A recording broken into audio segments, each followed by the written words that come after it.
I call to order the meeting of the Mayor and Council Citizen Budget Committee. We thank our citizens for joining us today. Hold on for a second while I read. Anthony, the slight feedback, good, thank you. Okay, so let me read from the normal. Please, we do not have a flag, so we will dispense with that at this time. And so let me start a statement of compliance with the Open Public Meeting Act. This meeting complies with the Open Public Meeting Act by notification on January 8th of this location, date and time to the Ridgewood News and the Record by posting the same on the municipal bulletin board and the borough website and filing notice of the same with the borough clerk. This is a continuation of our fully virtual meetings. The public has been given an opportunity to join via the borough website and through notification of the papers. Any member of the public who wishes to join at the appropriate time, Councilwoman Kaufman, who is our online moderator, will ask you to either raise your hand if you're on a device that allows for that. If not, hit *9 if you're on a phone. Your questions will then be heard, comments, and your input valued. Okay, having said that, I will now turn the meeting over to our borough administrator, Lizette Aportella. We also thank our borough CFO and other members of the borough administration for being present, as well as our residents. Lizette. Thank you. Good morning, everyone. Let me apologize first. I just started drinking my coffee, so if I don't make sense, give me about an hour or so. So everyone has their budget binders that have been provided, and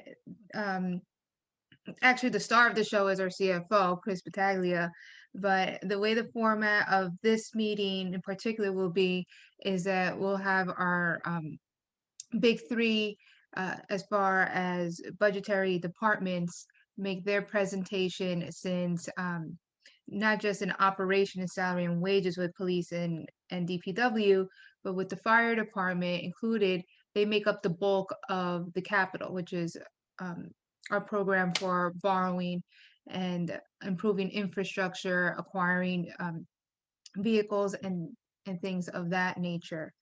So sorry, Chris, but I'm punting it over to you.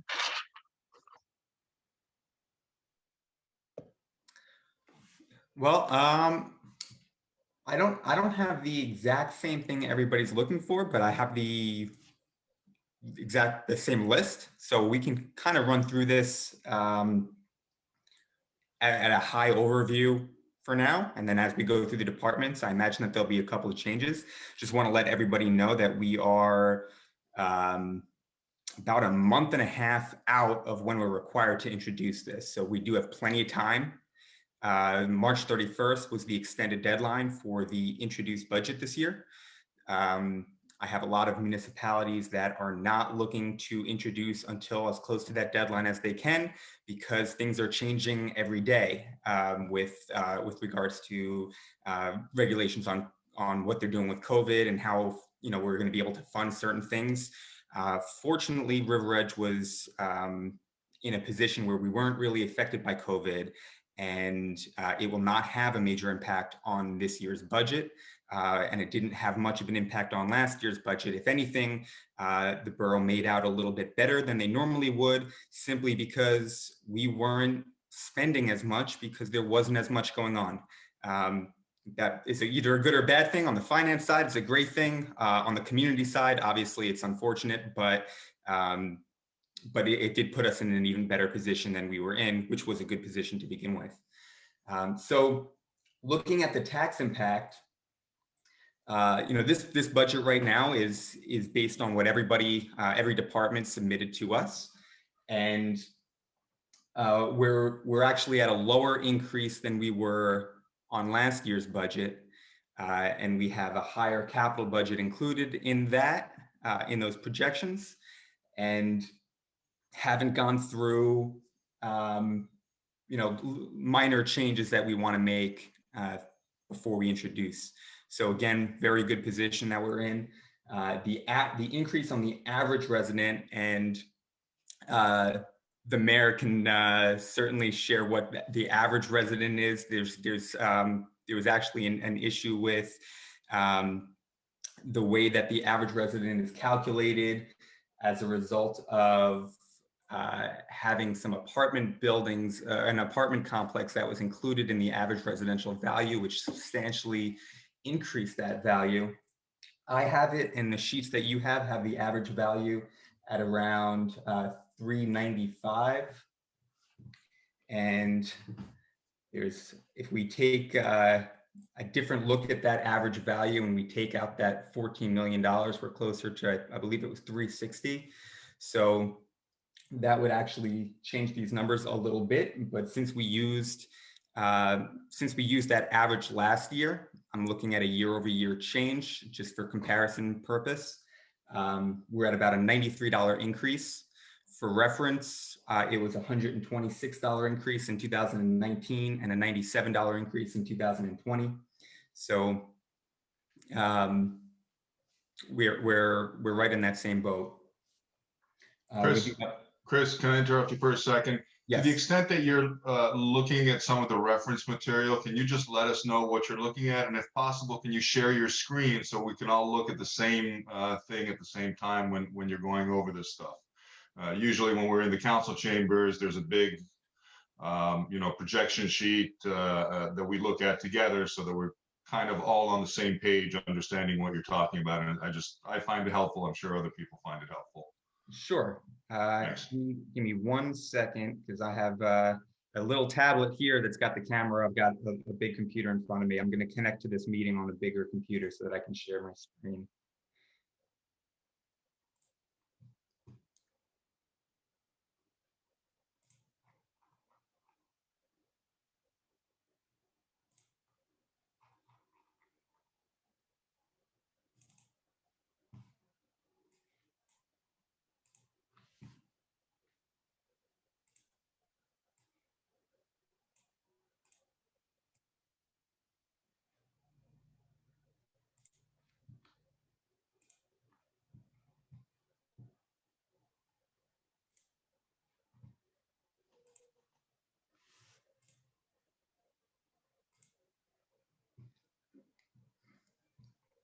So again, I don't have printouts of things. I have the original working documents.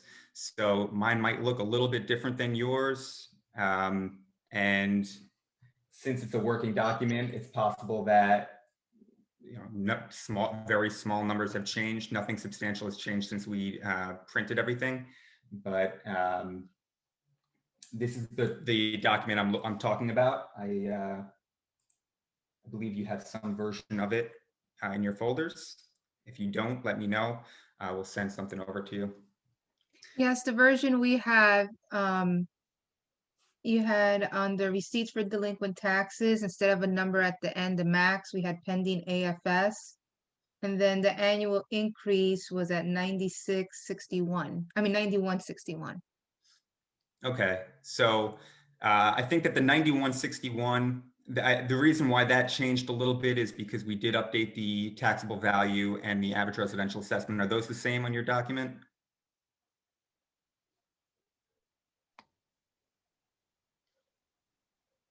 Yes. And then there's also rounding on the tax rate that I removed from last year. It might be a difference by like 0.001 or something like that. Okay. So again, any change that was made would have been a very small change. Yeah, the AFS did come out. We can move this number up to a maximum of 312. I don't like to bump up against our maximum numbers. 235 is what it was in 18 and 19, so I brought it back down there for the original working document. As you can see, last year we brought it up a little bit to 285. We can certainly do that again. And what this is it's a projection of how much tax we're going to receive from the previous year. So the reason why that max is a little bit higher is because our collection rate was slightly down. I saw that pretty much across the board in New Jersey, that the collection rate was a little bit down. I believe that that's a direct impact of COVID. However, this does allow us to anticipate a higher amount of delinquent taxes. Since I don't anticipate that collection rate will be down for longer than last year, I'm not a big advocate for bumping up against that limit, but this was a good starting point. So this is your average annual increase as compared to the prior 3 years. That's just a quick rundown of where we are today, looking at all of the information that you have in front of you.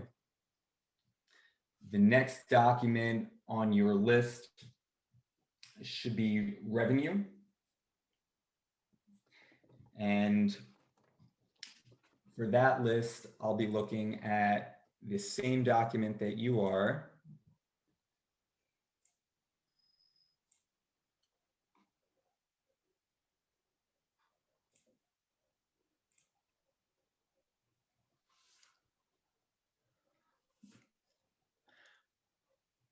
And this is really a result of the prior year's activity. So in some cases, we're expecting a little bit more or a little bit less than the prior year, and it's based on the realized revenues. I don't know if we want to run down this item by item, but one of the, a couple of things to note, for example, court fines and costs. We anticipated $85,000 last year. We received about 60.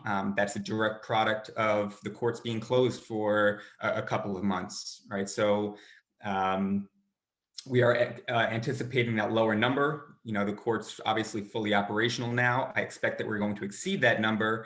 Anything that we exceed there will go to fund balance. Interest and cost on taxes, very slightly down. Stop you there for a second. Sure. For the edification of the public who might be listening to this later, would you explain, please just give a brief explanation of fund balance so that they might know what that reference is? Fund balance is the result of operations, and it's aggregated year over year over year. So let's say in year one, in inception of the town, you adopt a budget and you end up collecting $100,000 more in revenue than you thought, and you end up not spending $100,000 of your budget that you adopted. What'll happen is in year two, the $100,000 of additional revenue that you collected will go into fund balance. And at year three, the $100,000 that you didn't spend will go to fund balance. So at the end of year three, assuming you didn't use any of your fund balance, you'll have $200,000 in fund balance. It's basically the result of operations. And there's a number of items that that change each year that work with fund balance. It's really just a result of revenue and disbursements. It's your collection of taxes, it's your anticipated revenue. We have unanticipated revenue, which would, for example, might be a FEMA reimbursement or something like that. You have results of tax appeals that'll hit fund balance if they are successful. You've got the result of your prior year budget that it does take 2 years before that will lapse to surplus. And then you just have minor adjustments if you have to send money to and from other funds to basically loan other funds money within your own bank accounts. You might see adjustments to fund balance there as well. But the overall answer is that it's the result of your operations. And having a healthy fund balance is very important because it provides cash flow for your current working year. So if you look at, if I can oversimplify it here, we collect taxes in February. The first tax collection period is in February of each year. However, we still need to operate in January. So where's the cash coming from to run our operations in January if we don't start collecting our revenue until February? And the same thing applies for the first month of each quarter, since our collection period is February, May, August, and November. So that's one example. We still have to pay our school taxes, our county taxes ahead of collecting them. So it gives us the ability to operate. And what happens is, as that fund balance builds up, the municipality is in a position where they can utilize some of that fund balance to offset the tax rate. And it's based on replenishing a certain amount each year. So if on average we're replenishing $1 million a year, it's advantageous for the borough to use $1 million a year to offset the tax rate, because there's really no reason for us to be building a giant buffer of fund balance of cash on account without giving it back to the residents, right? So that's what we do. It's a very common practice. And what we try to do is we try to anticipate only the amount that we're going to replenish in a given year. Thank you. So That was excellent. I think people get it now. I appreciate you doing that little bit of training and teaching. My pleasure. And on the document that you have in front of you, you might not see a number for fund balance. That was on the previous sheet, that tax impact sheet. The amount that we were anticipating is the same as we anticipated last year. It's $1,012,500. And the numbers that I'm going over right now are the miscellaneous revenue that's anticipated. So we've got 3 pieces of revenue that we anticipate in the budget. It's fund balance, and it's called surplus on the budget sheet. The balance sheet item is called fund balance. We have miscellaneous revenue anticipated, which are the items that we're going through right now. And we have the receipts from delinquent taxes, which we just spoke about a couple of minutes ago. So going through the miscellaneous revenue anticipated, the items that have been affected so far, we've got the court fines and costs, which we just went over. Interest on investments and deposits is down, right? The Fed cut interest rates. We're expecting that we're not going to collect much in the way of interest this year. So that number is substantially down. Looking at the wrong computer here.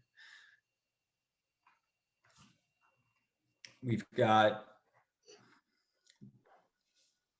parking lot fees. Obviously, those were down, went from 30,000 to about 13,000.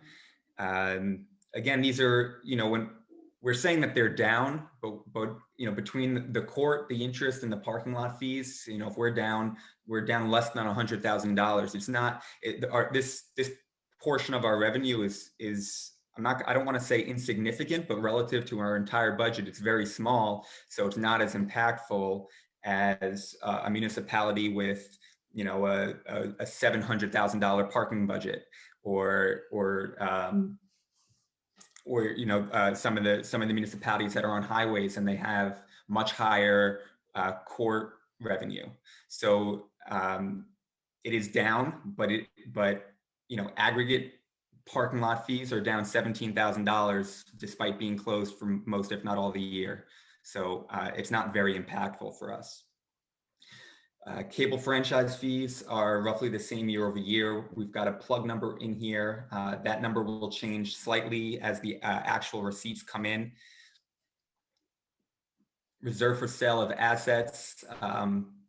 We auctioned off a couple of vehicles last year, slightly more than we anticipated.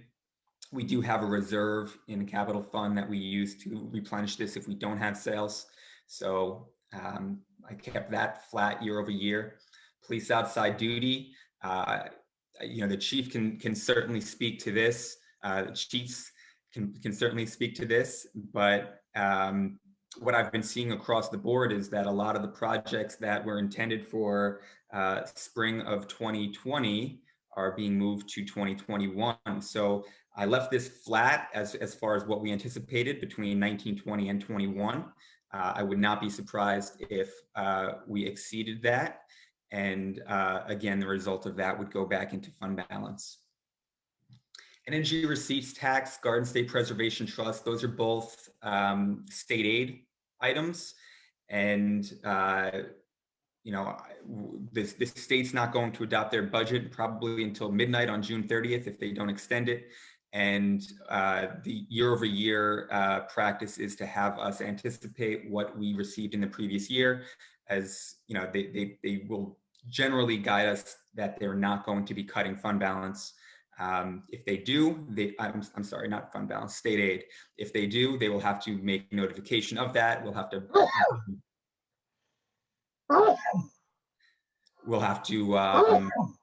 make sure that we accommodate that, but I don't anticipate that at this time. And no news is good news as far as that goes. And that is the end of our revenue. I have the budgeted grants column blank right now. That will be populated with all of the grants that we have between now and when we introduce this.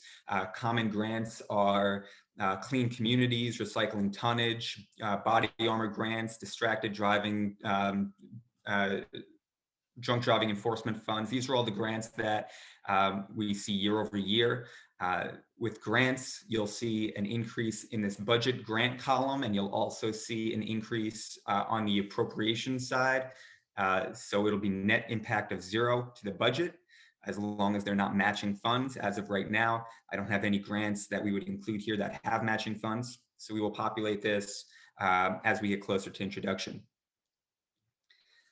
And that is the revenue side. So the total revenue is about $1.8 million compared to about $1.9 million last year. So our revenue is slightly down, and that it makes up about a third to a half of the tax increase that we have this year, just as a result of receiving less by way of miscellaneous revenue last year. Chris, can I ask a question? Sure. I'm just very curious what Chapter 159S is. Sorry, that is also a grant. So what that means is it's Chapter 159 is part of a statute that allows you to modify your budget in the middle of the year for public and private revenues. So think of them as budget modifications or grants that you get throughout the year is most commonly what it's used for. So if in September we get an opportunity to where we get awarded a grant, since it's 0 impact on our budget, we would adopt a resolution called the Chapter 159 resolution. And that resolution says that we're going to modify our budget to include the revenue and include the appropriation. And that will allow us to utilize that grant upon receipt rather than having to wait until the following budget year. So last year, I think I scrolled up here. So last year we had about $59,000 in Chapter 159s. That'll be to be determined depending on timing of grants this year. In some cases you might have 0, and in some cases you might have large numbers. Chris, quick question for you. Going to the top of that list, you've got under alcohol beverage licenses, you've got other licenses, and there's zeros across the board. What is that? So alcoholic beverage licenses are the ABC licenses that the restaurants have. Other licenses are everything else. Examples might be marriage licenses, things that residents need to apply for in order to. That include pets? I'm sorry? Does that include pets and stuff? Dog licenses are separate. Sometimes cat licenses are included in there. Dog licenses are actually a completely separate fund, and that's because it's regulated by the DCA, where we have to send certain fees down to the state as well. So we have a separate bank account and everything for dog licenses, but that is right along the lines of the type of things that we're talking about. Why is it zeros across the board? The numbers in the past have been relatively low. They've been zeros. I guess River Edge historically has never anticipated that as revenue. So any licenses that we get would go right into fund balance. They're relatively small numbers. Fees and permits are right along the same lines.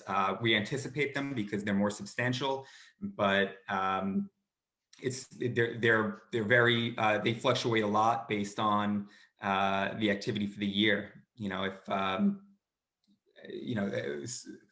police fees and permits are a perfect example because the fees and permits are pretty much limited to, firearm permits and records requests and things like that. If nobody comes in to request those, that number could be 0. So these top lines here, with the exception of the ABC licenses, the fees and permits and the other licenses are highly fluctuate based on the residential activity for the year. That as well as construction code fees. Okay, thank you. You're welcome. Chris, given where rates are right now, don't you think 30,000 is too high for the interest income? The answer is probably yes. It's probably that it's high. We are anticipating a lot less than we did last year. I think that in either case, we're either going to anticipate less interest and utilize more surplus, or we're going to anticipate more interest and utilize less surplus. It's going to be a net result of 0. It's a zero-sum game at that, as far as the interest is concerned. As we get closer to introduction, I can certainly modify those numbers for actuals. I don't anticipate rates changing very much. So that is the one area that we may be short on. However, we're looking at very relatively small numbers. If we're short by $10,000 or $20,000 in that, we can offset that with fund balance rather than anticipating it in interest, and you'll have the same net result. So I left it based on what we received last year. The rates did drop last year, but as you're well aware, in the beginning of the year, our rates were very high relative to the rest of the year. So we did receive more than we'll probably receive this year, but it's going to be a product of switching between the two most likely. Ken has a question. Yeah, thanks, Michelle. Just a quick question. Our liquor license, right, obviously is 15,000 and change. Knowing that there are other towns where these liquor licenses are, in the hundreds of $1,000s, who sets that amount? Is it us, or is it the state, or the alcohol, tobacco, firearms? I can answer that. Every town has a different number of liquor licenses. It's set by population. Right. So Fort Lee obviously has a lot more liquor licenses. That's why their line is much higher. And I believe the borough does charge the statutory limit of 2,500. That would be for consumption licenses that are for restaurants, distribution licenses for liquor stores. So that number cannot be changed. We're already at the max unless the state gives a waiver. And it's very difficult for a municipality to obtain a new liquor license because the population has to change significantly by at least 3,000. The only way the borough can have like a new liquor license that they could charge the maximum amount is if a hotel is built in town, there's a special hotel consumption license. Okay, thank you.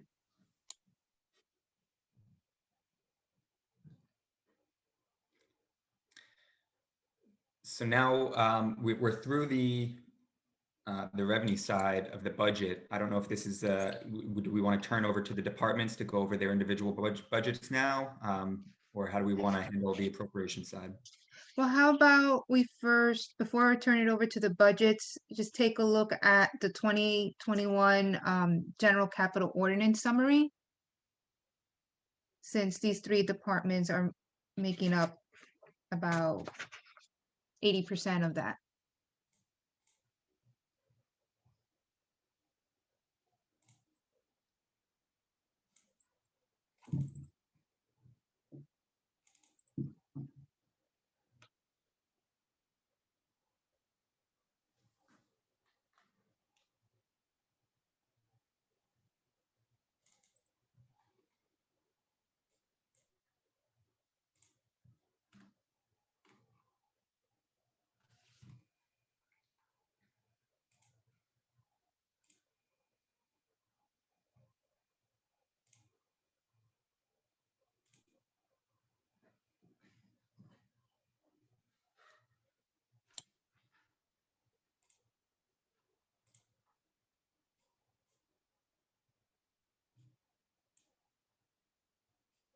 Okay, so as of now, what's on the screen is anticipated capital budget. The first ordinance that is to address infrastructure items that require immediate attention, and that will be on Monday night's um, agenda for introduction. And this is for the Manchester Sewer, the Continental Avenue Improvement Project, paving the library parking lot. And with the Manchester Sewer, it's an appropriation to reinstitute the annual allocation for emergency sewer repairs. So what we'll be focusing on for purposes of these meetings is the second ordinance that covers the various vehicles and equipment, with the parks, the road programs, the parking lot, ADA ramp programs, and facility improvements.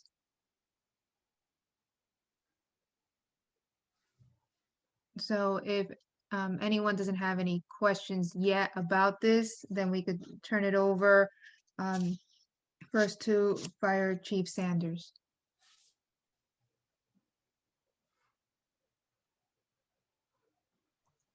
Just to clarify before the chief starts, these are all expenses that will have to be made this year, correct? Correct. Okay, just for the public's understanding of what's going on. Thank you. One other thing. Also, Oh, go ahead. no, Mayor, all yours. So just for the public's edification, as well as for the Citizens Budget Committee and the council, the tax increase of $93 and change, which is currently built on, is it currently built on the capital that is currently listed, or is it not? So that's exactly where I was going.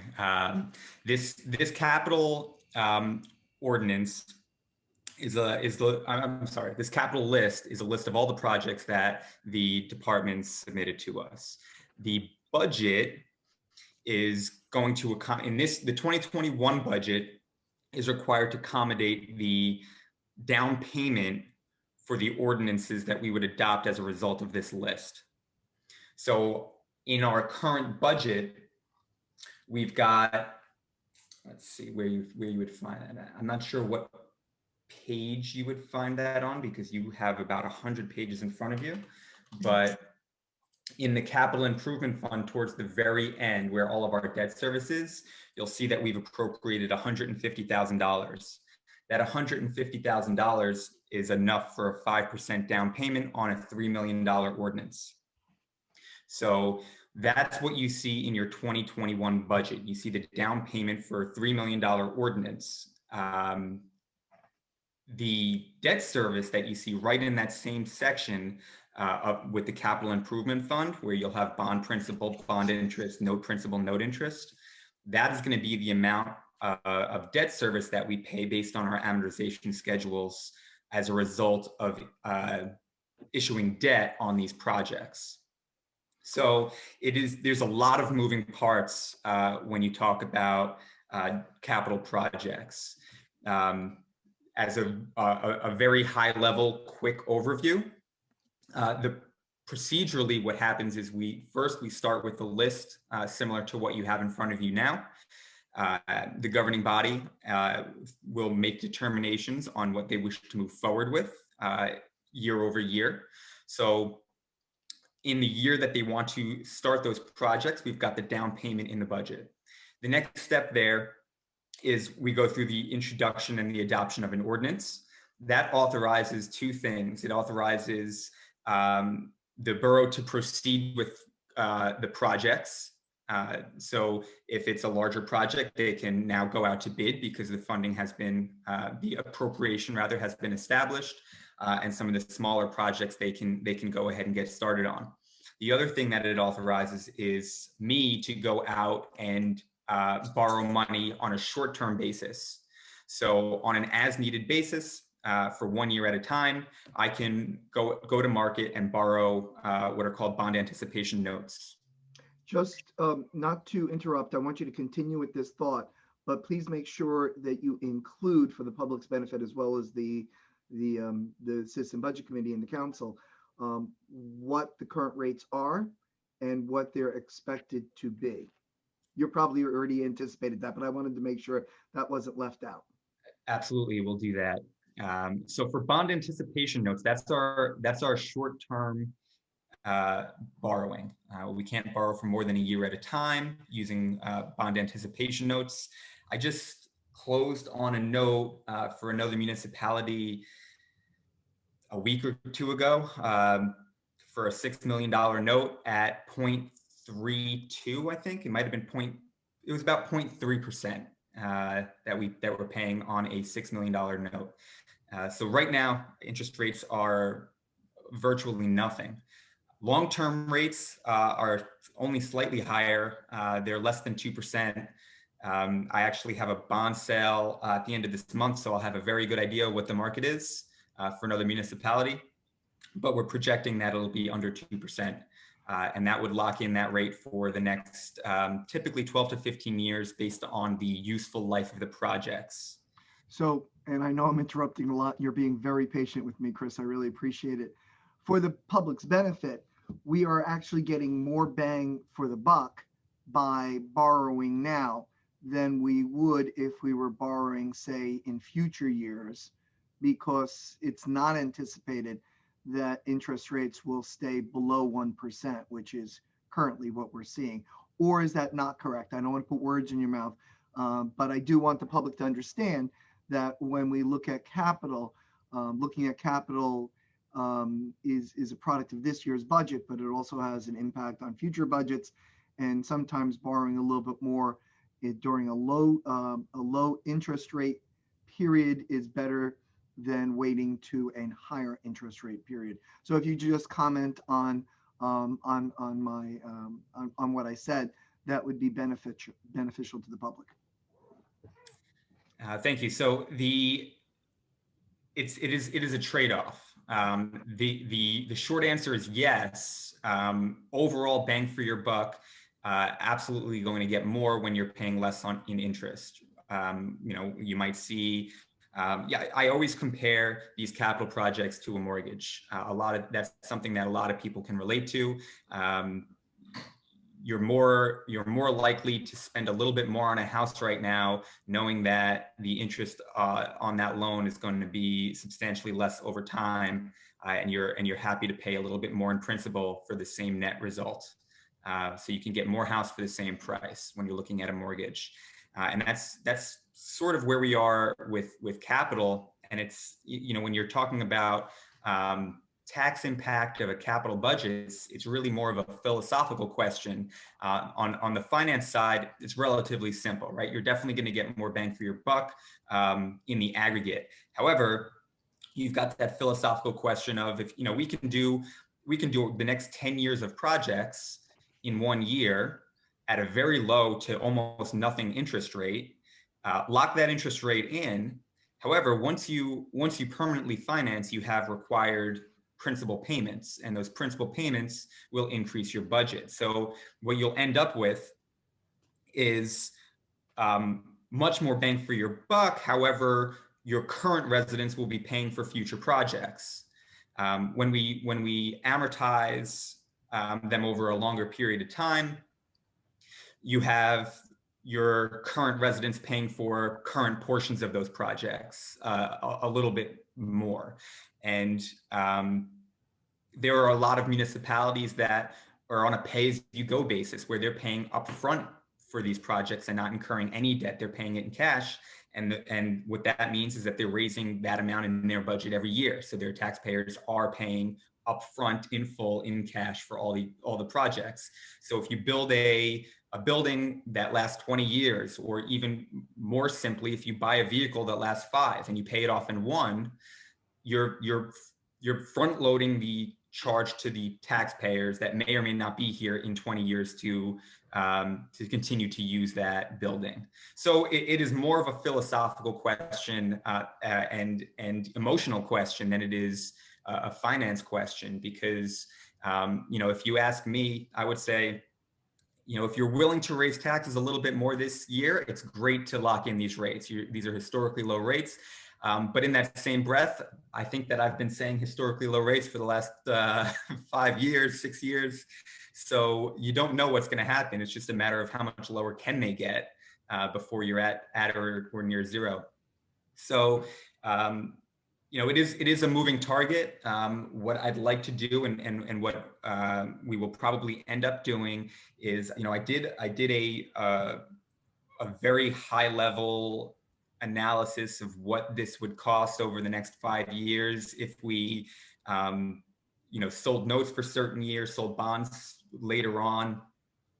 And what I would do is once we really cement this capital plan and cement a 5-year capital plan on top of the 1 year that we're looking at, we'll have the financial advisors who deal with the market every day tell us what would be best. That's why we have them on board, and they'll give us a great analysis of market conditions, where it's moving, how it's moving, and how it would be most advantageous for us. On my end, what I look at is our existing amortization schedules, when our current debt drops off, and when there'll be peaks and valleys in our budget that we want to flatten out. My goal overall is to make sure that we don't have a budget that looks like this year over year, but rather, small increases or flat debt service budgets throughout. So that's my goal. And based on those decisions is how you'll see the debt service numbers move. So our capital improvement fund will be based on the 5% down payment for the year. Our bond principal will be based on the amortization schedules that are attached to our long-term debt. And that is what we would say is equivalent to your mortgage. And then our note interest and note principal will be based on the short-term 1-year financing that we do year over year on an as-needed basis. And the reason why I say on an as-needed basis, and just to back up a second, most projections for short-term debt operate under the assumption that you're going to be borrowing the full amount that you authorize in full on day one that you authorize it, so that you can get moving with the projects. You'll be able to pay them immediately. However, in reality, what happens is we might authorize a construction project this year that we need to go out to bid for. Then we need to award the contract. Then they need to mobilize, and we need to do engineering to get everything set up. By the time I need the cash to pay that vendor, a year might have gone by.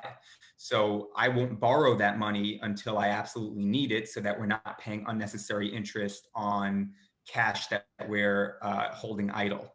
So what theory and practice are two slightly different things depending on the projects that we're talking about. If we're talking about purchasing a vehicle, obviously I need that cash immediately because we're going to order the vehicle, it's going to be delivered, we're going to be expected to pay the vendor when it's delivered. So it really depends on the mix of capital projects that we have here.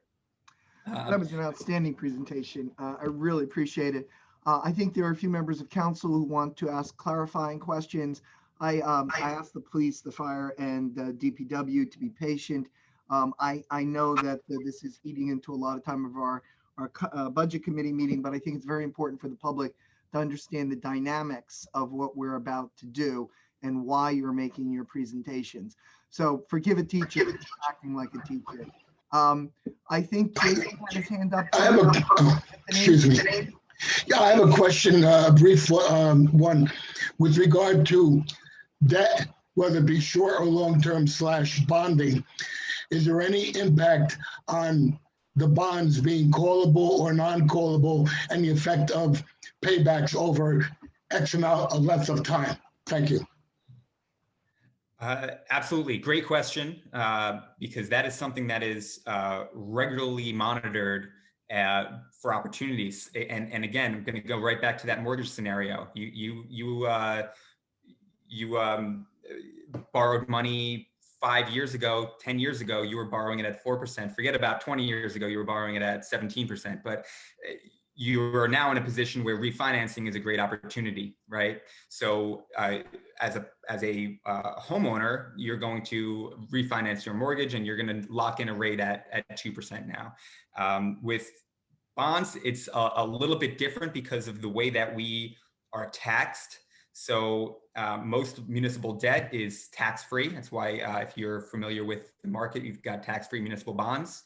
And there are laws that are that surround that on what we can and cannot do. I don't want to get too deep into the weeds on the laws, and if we do want to get into that, I would probably want to invite our bond counsel to make sure that I'm steering in the right direction when explaining it. But when we originally sell bonds in the bond issuance, you have callable dates. Typically, it's 10 years out. So after 10 years, you can call those bonds, which means that you can pay them off in full and refinance them without any tax issue. If you try to call them before that, you're now becoming a taxable bond, which is less marketable for the public. So if we were to try to do that, we may or may not achieve the same savings that we would otherwise achieve by waiting for them to be callable. Further, on a refunding bond, I think it's a best practice.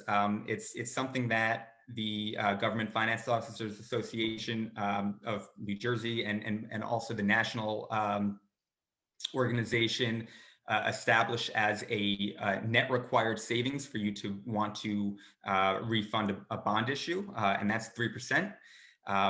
The local finance board, which is the governing body for government finance in New Jersey, so it's run at the Division of Local Government Services. The local finance board is the oversight on this, and typically when you make these types of transactions, you have to go in front of the local finance board for approval. However, if you have 3% or more of savings on a refunding bond, you don't have to go in front of local finance board. So what ends up happening is we have both of our financial advisors, and there's also a ton of underwriters that handle municipal bonds. They monitor this regularly because if they're able to achieve that 3% savings, they know that, I mean, on the municipal side, it's a no-brainer, right? If we can achieve 3% net savings, that's net of all of the costs, then it makes no sense for us not to move forward with the refunding issue. So they will send us constant reminders of, when, how, and why we should do it. River Edge right now doesn't have any refunding bond opportunities, but it is something that is monitored to make sure that we are able to take advantage of them when and if they become available. So the answer is, unfortunately, we don't have the opportunity, but yes, it's something that we monitor closely. And if the opportunity does come up, we would definitely want to take advantage of it. Thank you, Chris. My pleasure. Any other member of the committee or panelists like to ask a question in regards to, the foundation behind what we're about to do? I have a question, but it's more when we start the capital, so I'll hang. All right. Chris, I interrupted you and sent you on a tangent. Is there anything you want to finish on what you originally were saying before we go to the department heads? No, I think that the end result of where I was getting with that is that in the 2021 budget, we're accommodating the 5% down payment on the ordinance. Future budgets will accommodate debt service based on the decisions that we make on how we're going to fund it, when we're going to fund it, and ultimately the size and scope of the projects over this year and the next 5. So as that project list gets cemented, we'll establish a amortization schedule for future years. So just for clarification, the $93 and change includes all the capital currently listed in the capital section of the budget manual. If we remove something, the 93 goes down. If we add something, the 93 goes up. Is that correct? Correct. All right. I think Mayor, I have a question that goes with that statement. Sure. So every year we have a number. I'll say, I forget what they officially call it, a tax point or whatever, and usually it's in the 140,000 plus range of savings or new revenue options to help decrease or increase the tax line number, right? So Chris, I don't know what they call that, but like, as we go into this capital budget, I know every year we look at, right, is if we can save 140 something thousand, it'll knock the tax, average tax down $30 or somewhere in those numbers. Do you know what it's called? I think it's tax points or. Big plan, I think. That's correct. A tax point is what it takes to move. So when you look at your tax rate, it goes to 3 decimal places. To move it, 0.001, it takes $148,000 roughly. So you're right in that ballpark. And when you move it that tax point, the net impacts on the average taxpayer is $39.50 roughly. So you're right in that ballpark. What that means is, every time you move the budget plus or minus $148,000, that's the impact. So they use that just because it's very easy to visualize when you're looking at your tax rate. It's moving it, penny per thousand in assessed value, and what the impact on the budget and the taxpayer would be as a result. As it relates to the capital budget, again, in overall, the universal philosophy is that you don't want to move forward with projects that you don't need to move forward with, but you need to balance that with not allowing things to go into disrepair, right? So we don't want to authorize purchasing 30 vehicles this year just because we think that our vehicles are getting old.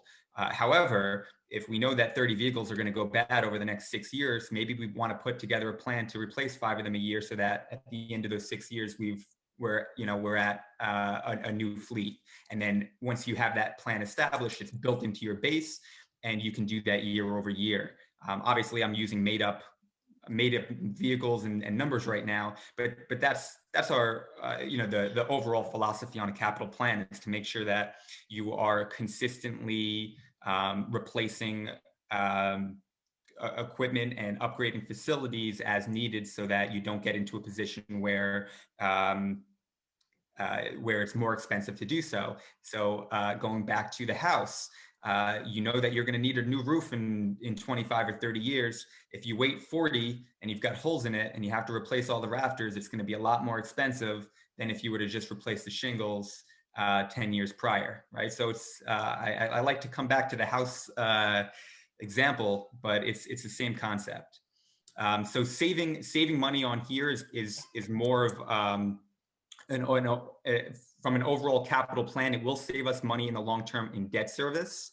The 5% down payment, in certain years that it can help or hurt us, but it's not making as big of an impact as the overall capital plan is, because you don't want to be in a position where you could have spent $100,000 a year to refurbish something or to keep something in good shape, versus being 10 years down the road and having to do a $3 million project to replace or repair it. So I think that the tax point, as it relates to your question, is more applicable to operating budget on an annual basis. So if we were able to find another $148,000 of revenue or $148,000 in cut appropriations, you would reduce the tax rate by 1 tax point, and have a net result of about $39.50 on the average taxpayer. Right. Yeah, I didn't mean to do this to scare the department heads right before they present, that we were going to target them to save 148,000. It was just to identify that we always work with that number. So we also preclude any of our folks here trying to cut, $50 on a pens for the department, right? Like, there's no sense to talk about that.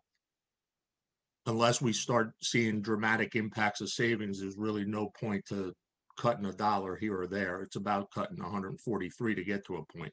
So 148, sorry. So anyway, thank you. I appreciate it. All right, Mr. Mayor, And I have a question. Mr. Rudman, Al. Yeah.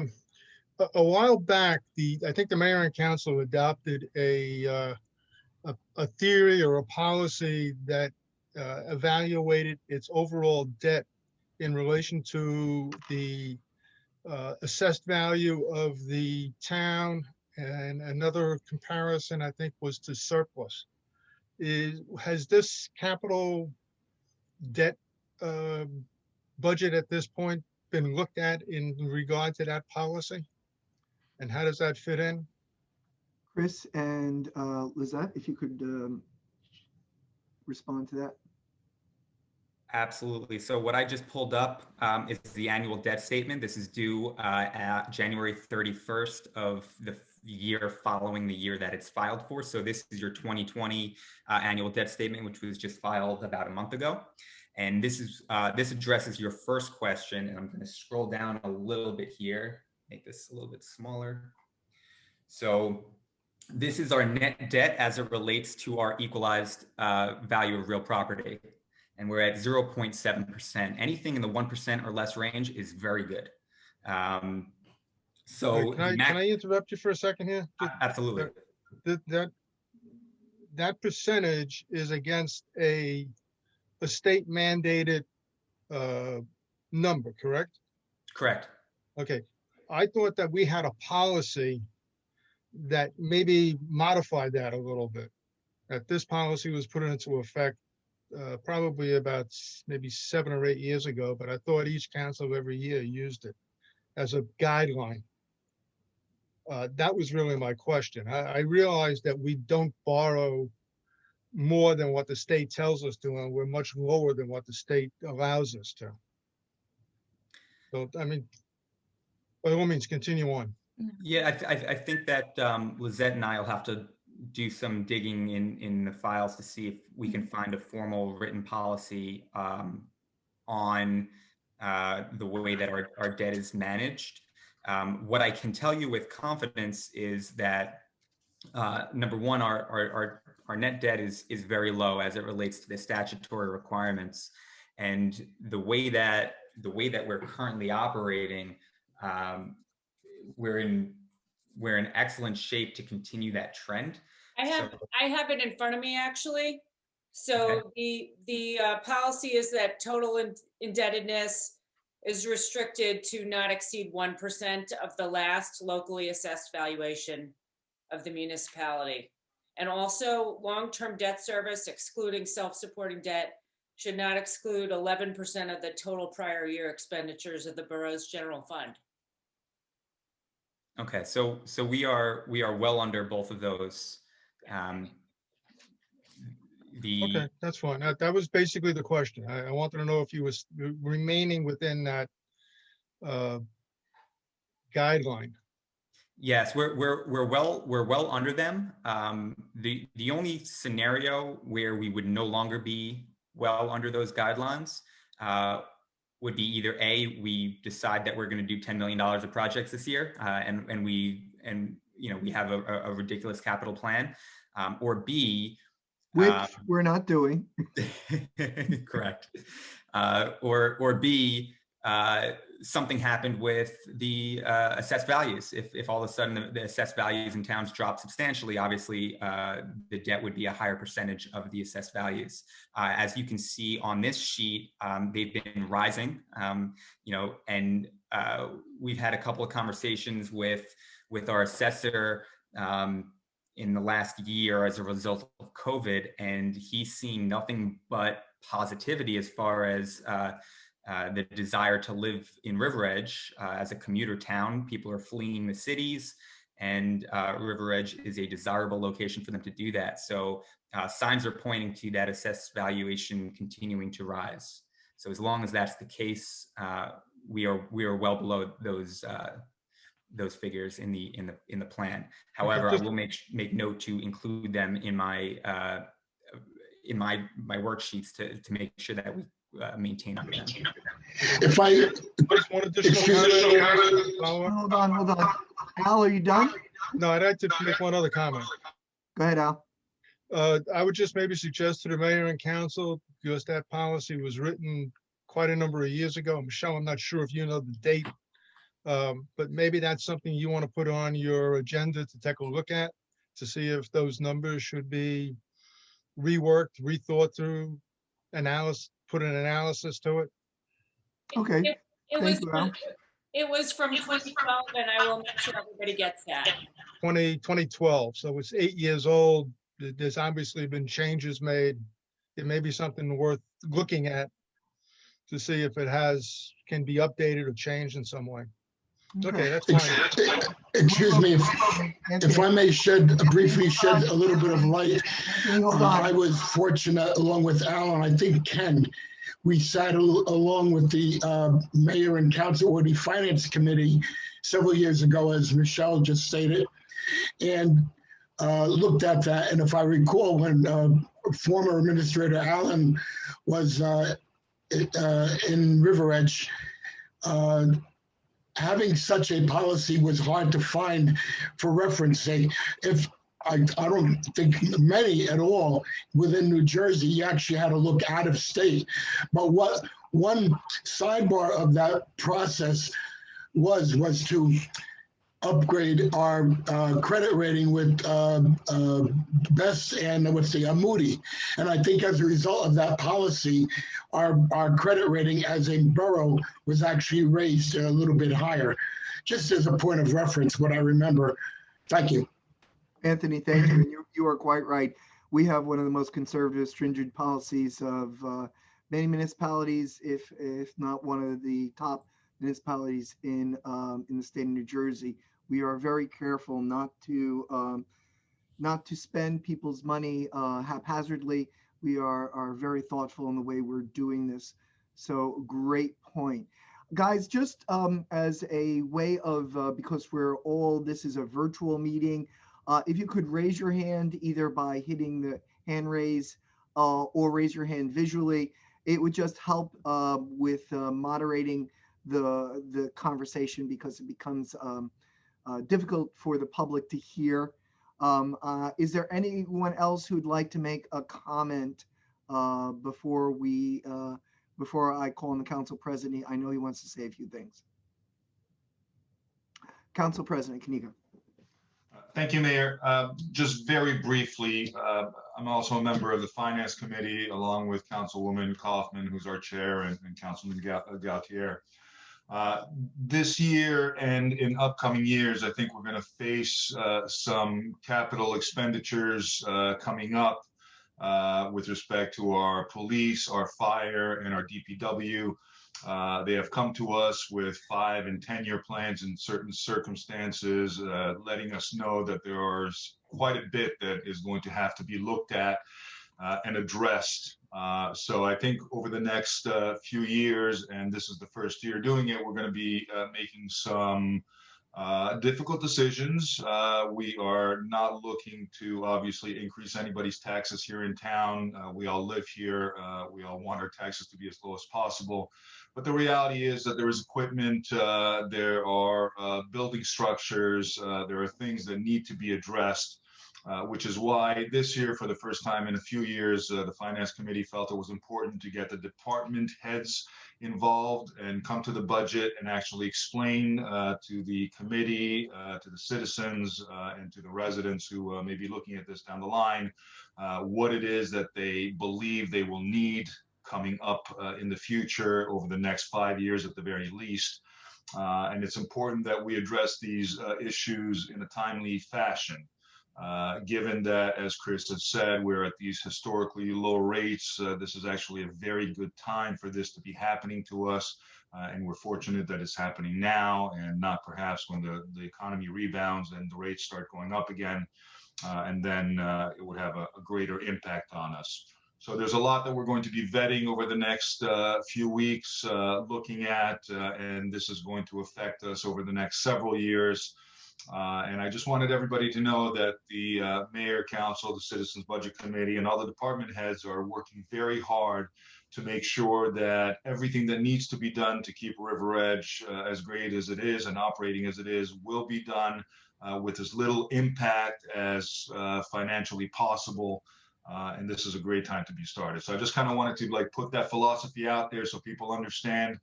This is not just a free-for-all, but there is a lot that is coming up and that we've been apprised of that we have to address, and important things that need to be addressed. And I'll let the department heads speak to it when we start in a few minutes, but I just kind of wanted to give give that snapshot, that overview for everybody as to why we're doing this and why we're doing this slightly differently this year than we have in the past several years, by inviting the department heads to speak to us.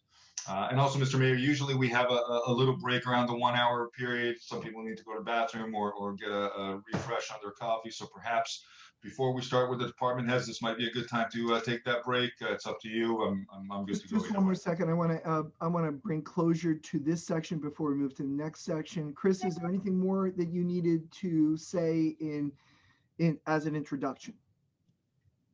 I don't think so. I think that everything's covered there. I'm anticipating that there'll be a couple of questions that we'll touch back on some of those items in more detail as we go through the capital budget. So I think that I'm at a good stopping point.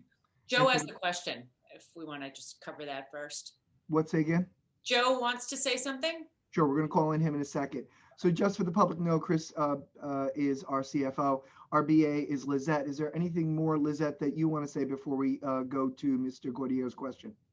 No, just when we restart, for Chris to pull up the 5-year capital plan that's detailed by department, by project.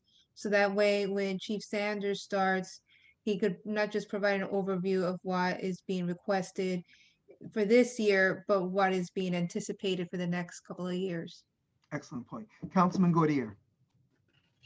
Thank you, Mayor. I just wanted to build on what Council President Kinigo said.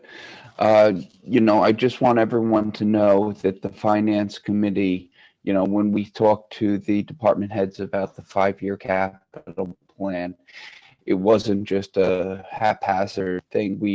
There's been a lot of thought and put into this, and we do have real infrastructure issues. Unfortunately, everything deteriorates, and going forward, we're going to have to make some capital improvements based on needs, not wants. And for example, the entire Finance Committee toured the DPW facility. And I'll tell you, the salt shed, for example, it has holes in the walls that I could put my fist through. Just one item that we're going to be looking at after the break. So I just wanted to let everyone know that. Thank you. Excellent. All right, everybody, let's take a true 5-minute break. We will reconvene at 9:15. Michelle, if you can pause the recording during that time. So could I have a motion to a recess for 5 minutes? So moved. So moved. And Second. All in favor? Second. Aye. Aye. All right, we are recessed for 5 minutes. We're returning at 9:15. I call this meeting back to order. Lizette, which department do you wish to recognize first? First, let's do the fire department, since their operating budget is not as large as police and public works, but they do have a significant capital plan. Chief Sanders, we welcome you here, and feel free to begin. Thank you, Mayor. Thank you, committee, for allowing me to speak. As you see, my operating budget for the 2021 year is more or less the same as it was for 2020. I believe there was just a minor decrease in it. So, but there's really not too much to talk about there. But my capital is quite extensive over the next 5 years.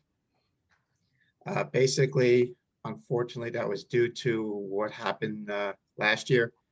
I gave back quite a bit.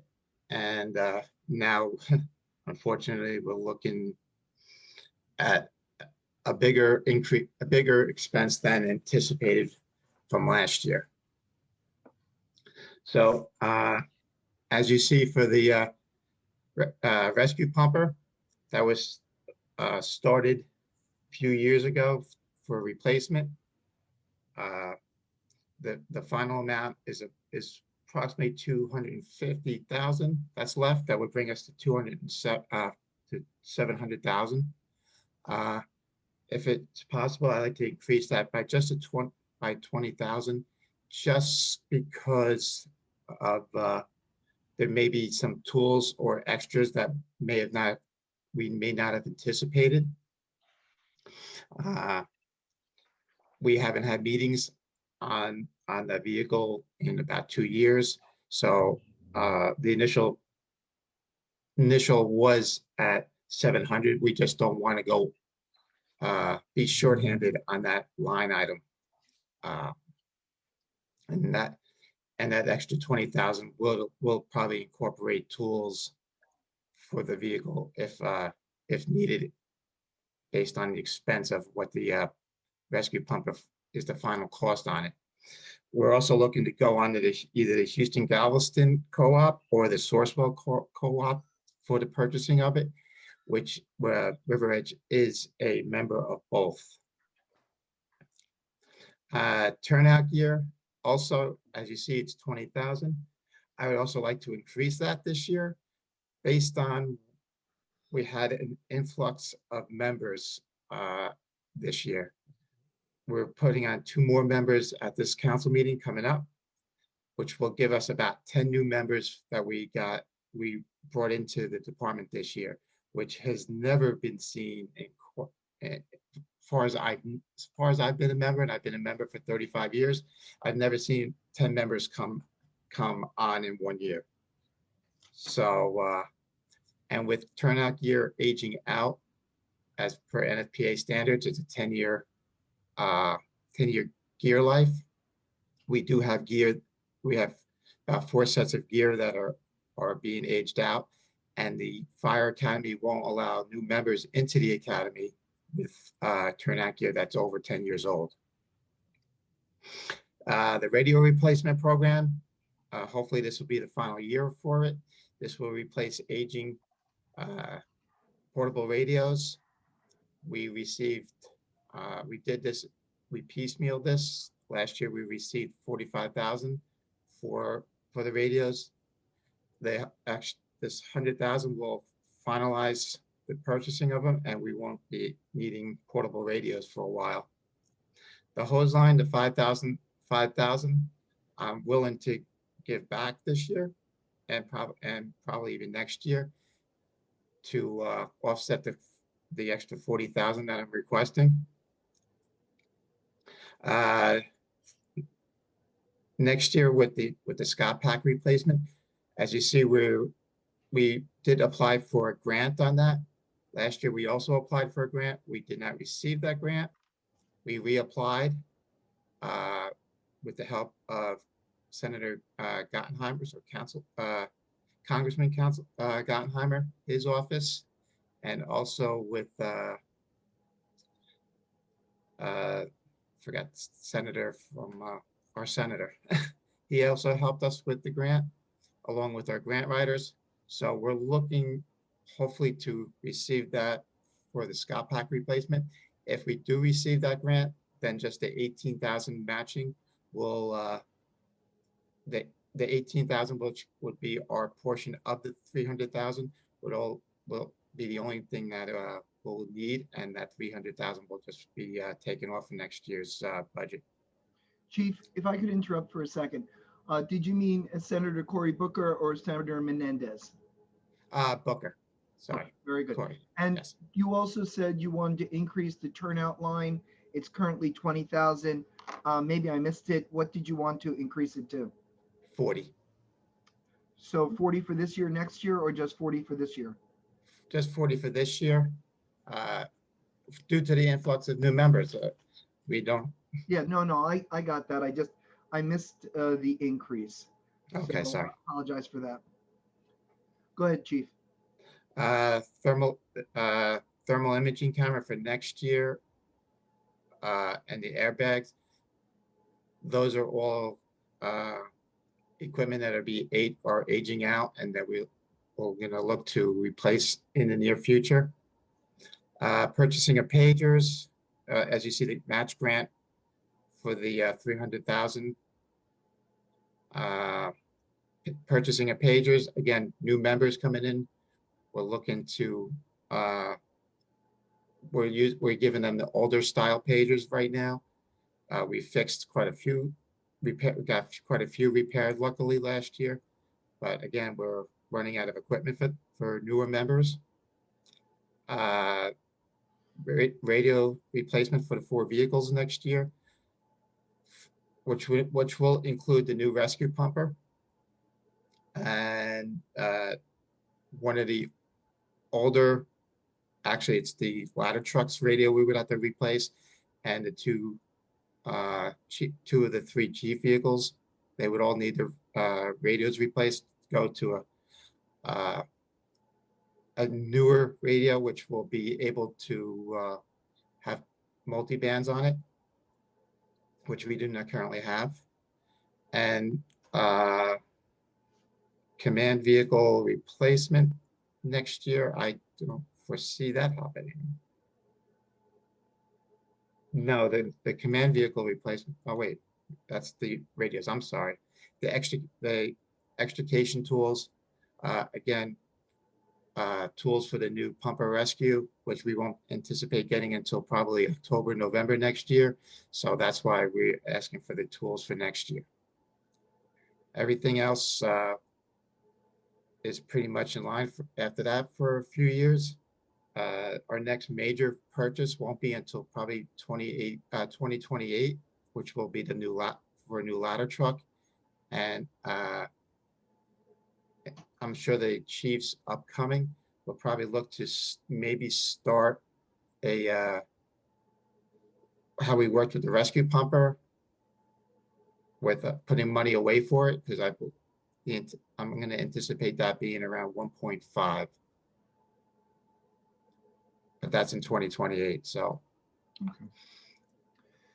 So Chief, just to summarize, you want to change the rescue pumper from a line item of 250K to 270K. You want to change the turnout from 20K to 40K. You want to change the hose from 5K to 0 this year and 5K to 0 next year. And if I'm looking at that correctly, that would mean you want to change this year's budget request from 50K to 85K, an increase of $35,000. 2020 less 5 is 35. And then next year's budget, you're looking at changing it from 50K to 45K. So asking for 40 more this year and 5 back this year and 5 back next year. Is that correct, Chief? That is correct. All right, I open this for questions and debates, not just from council, but from the citizen budget.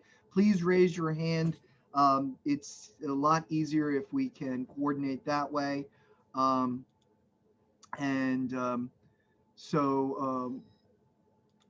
Do we have anyone who would, and you can either do it visually or you can do it in the chat. Any member? If I may, a very extremely minor point, but item that was just inserted on the rescue pumper under notes, 1.5 million. Should it be a ladder truck, not a pumper? I don't think that's really that relevant, but just a point of information. Chief, if you'd like to respond to that. No, that's for a rescue pumper. 1.5 you won't see until about 2028. And that'd be. I'm sorry. Okay, I'm sorry. My mistake. Thank you. You're welcome. All right. Is there another member of the committee or council who wishes to ask a question, make a comment? Just a question, Mr. Mayor, regarding the radios that have to be replaced, I guess, next year as well. And I guess this will be a question that maybe will be also asked of the police, because I believe the police will be asking us for radios, if not this year, then soon anyway. Perhaps this is something that we should be looking at in totality, police and fire, and maybe we should also be looking at whether we can get a grant for radios. I know the fire department has been active in the grant application process, and we're very hopeful that we will get the Scott Pack replacement grant this year after being passed over last year.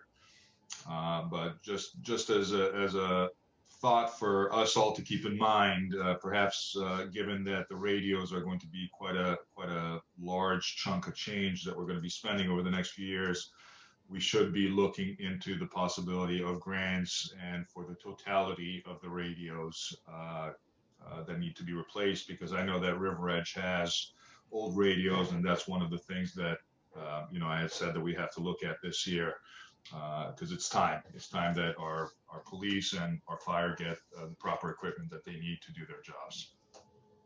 All right. Chris, I think you wanted to be recognized.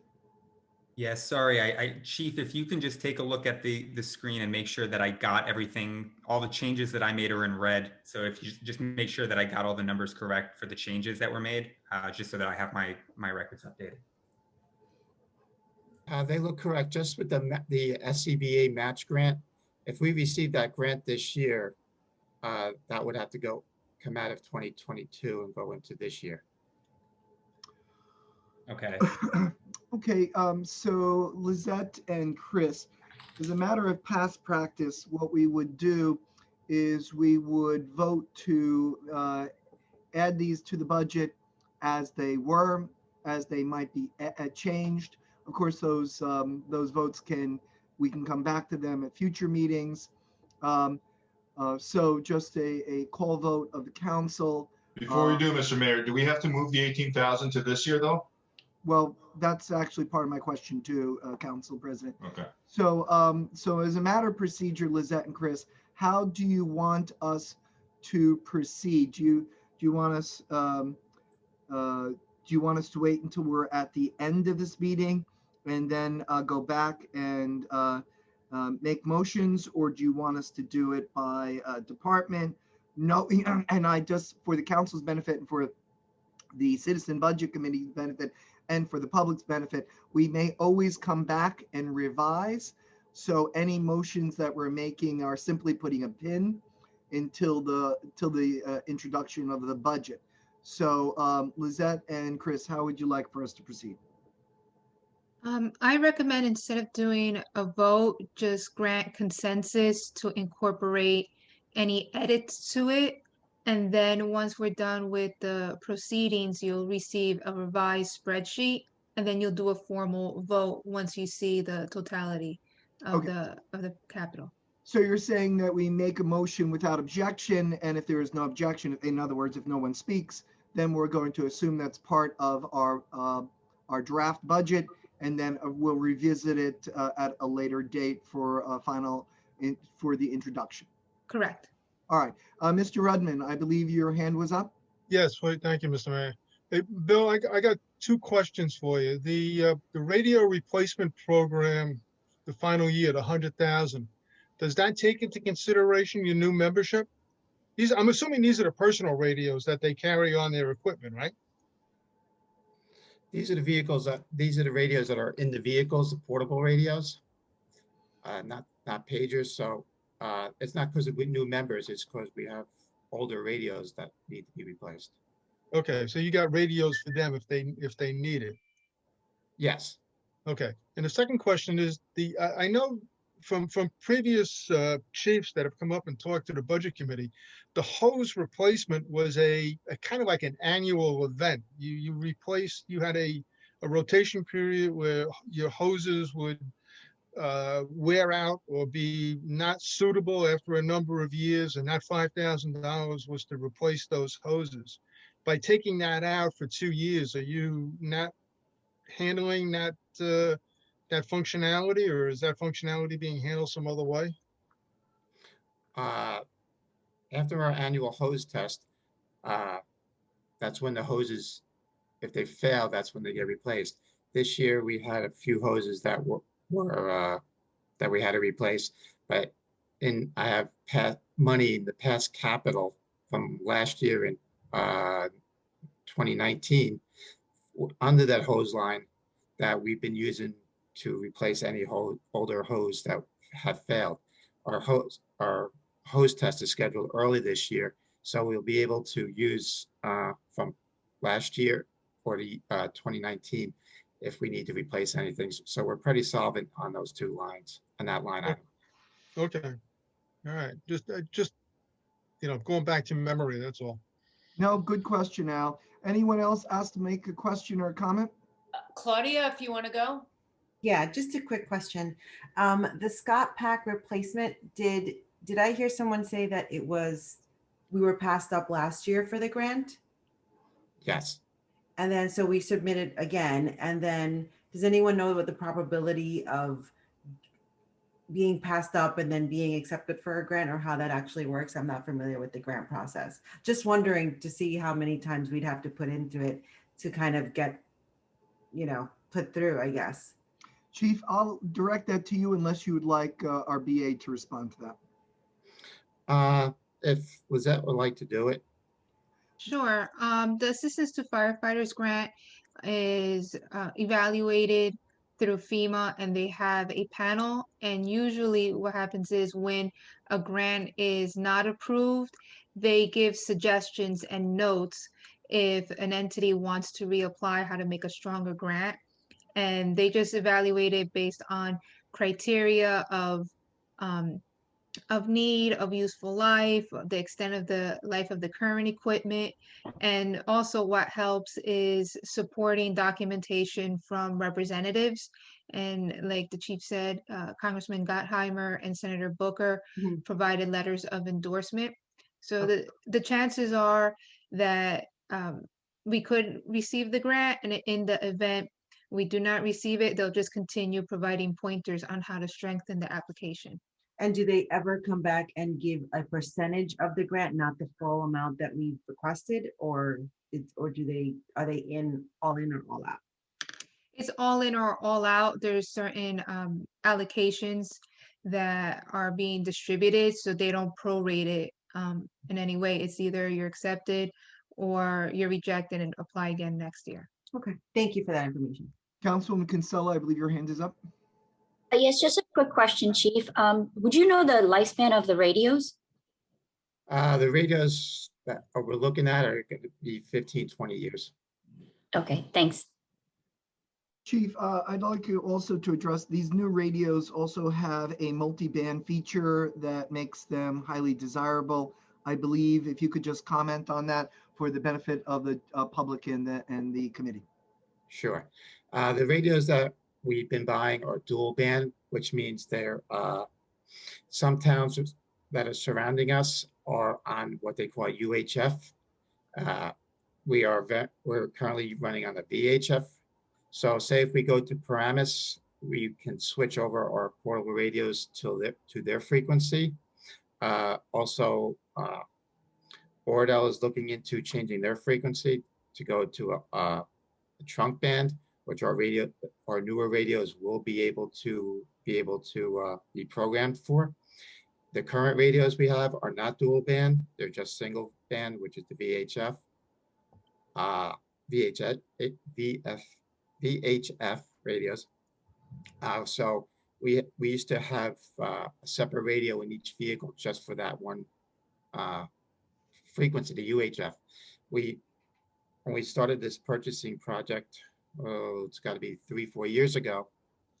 When we bought them, we were going to towns like Elmwood Park for their big fire 2 years ago, which we were able to talk to them on. Paramus, we went to quite often last year. We were able to talk to them on. If we had gone to Dumont, we would be able to talk to them. New Milford last year had a couple fires, and Dumont does not have their frequency in there. One of the chiefs would be with the New Milford chief, and we were able to communicate with Paramus via our radios, our portable radios. So it's a really, what we did is when we investigated which radios we like to change to, these were the best option at the lowest cost at that time. Thank you, Chief. I see Council President Kinigo's hand is up. Council President. Thank you, Mayor. Yeah, just with respect to the radios, I think, again, we're going to have to listen to our lieutenants talk a little bit about that. I thought I understood that Ordell already switched, and perhaps there was some difficulty with us communicating with Ordell as well. I'm not sure if what we're talking about are the same with respect to the fire and the police. And maybe we can get the chief and the lieutenants to give us some clarification on that. But again, I think it's important that we make sure that we look at especially the radio aspect of these budget proceedings in totality, not just separate. We want to make sure that, you know, our fire can communicate with everybody that they need to communicate with, that they can communicate with our police, and our police can communicate with everybody they need to communicate with. I know there's often instances where different towns nearby have to work together, be it responding to fire or police emergencies. You know, I can't even begin to comprehend how they can do their job safely and well if they're not able to communicate with you know, peers from other towns that they're working with. So this is, I think, a very important aspect that we need to address, and we need to look at it in totality. So, you know, I appreciate everything the chief has said, and I know the chief wants to make sure to help save us money. But when it comes to these, I think we need to look forward so that not only are we able to work today and next year, but in the several coming years. So whatever we do, let's do it right this time so that we don't have to waste money in the future. That's one of the points I wanted to make. Thank you, Mayor.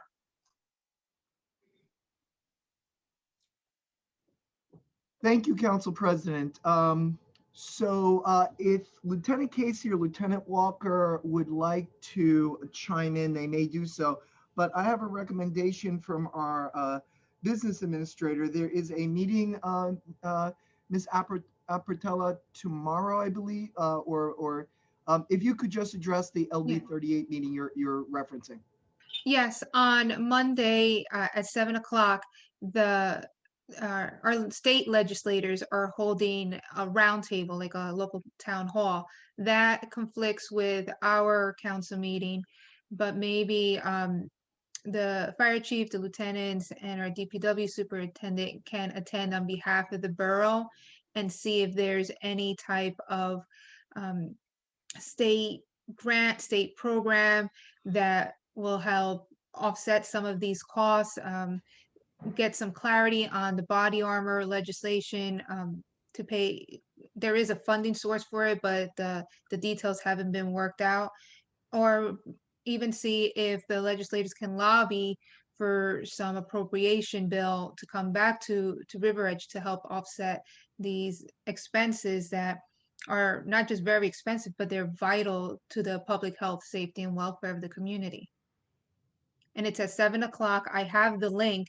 I can email it to the four of you, and it's all virtual. The only reason we can't attend is because we have a council meeting at that exact time. So I think that's great, and I know that I'm sure that either the chief or the deputy chief will be able to attend, at least I hope so, or one of the lieutenants, as well as either our superintendent, DPW, or one of the foremen. We have a great relationship, an outstanding relationship actually, with Senator Lagana, Assemblyman Tully, and Assemblywoman Swain, and I know that they are eager to help our River Edge residents, with whatever grants that can offset our tax burden. So I'm sure that will take place. So thank you for suggesting that and making it part of the record. Is there any more comment on the fire department budget as revised? If not, without objection means no one says anything. If there is no objection, we will accept the fire department's revised budget. Is there objection? Hearing none, this is now our fire department budget. It's an increase of $35,000 from the document we started with for this year. $20,000 to the rescue pumper, $20,000 to the turnout gear, and a reduction of $5,000 to the hose for this year and next year. I'm sorry, Mr. Mayor. We never addressed the question of the 18,000. Do we have to move it over or not? Okay, that's a very good question. Mr. Bagliari, Chris. Battaglia. Battaglia. Battaglia. Actually, this was this was addressed earlier in our conversation about the Chapter 159s. So if we receive the grant, we can do a budget amendment with the Chapter 159 budget amendment, where we will anticipate the 18,000 and we will appropriate the 18,000 to allow us to spend it this year. My understanding, and correct me if I'm wrong, Chief, is that if we do not get the grant this year, it will be included in the 2022 capital budget. Is that correct? That's correct. We'll continue until we get it. So that'll give us the flexibility. I'll leave it in the 22 column for now. And if we do receive an award letter in 2021, we can file a if it's after the budget's adopted, we can file a Chapter 159. And if it's before the budget's adopted, I will include it in the adopted budget document. Council President, are you satisfied with that? Yes, Terry, thank you. You're welcome. So, Mayor, could I just say one thing? I would just like, Joe, if you just raise your hand, that way we, you don't have to do it now, but in the future, that would just help us to control the sound. Go ahead. Mayor, I would just like to also mention that an increase of $35,000 is not an increase to the budget of $35,000, since as a capital expenditure, we have to put down 5% on that.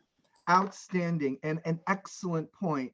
So that's really an increase, I believe, of 7,000 to the budget. 5 times 7 is 35. No, that's correct. 20. No, it would be 1/20 of 5%. So it would be 35 divided by 20. 1750. 1750. Yeah. Okay, great. So that's good for us to understand. Or is it 1,750? I think that would be 1,000. Yes, 1750. Yeah, great. Yeah. So we are done with that. Ms. Apatella, do you wish to move to police or public works at this time? Police. All right, Chris, do you want to have some introductory remarks, or do you want to go straight to the two lieutenants? I think we can go straight to the lieutenants. Okay, Lieutenant Casey and Lieutenant Walker, however you guys have figured out how you want to do the presentation, please proceed.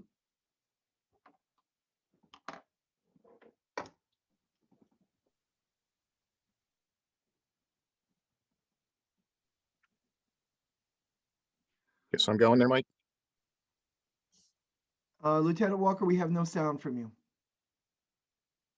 You are clearly, no, you're muted. You were unmuted before, but there was no sound.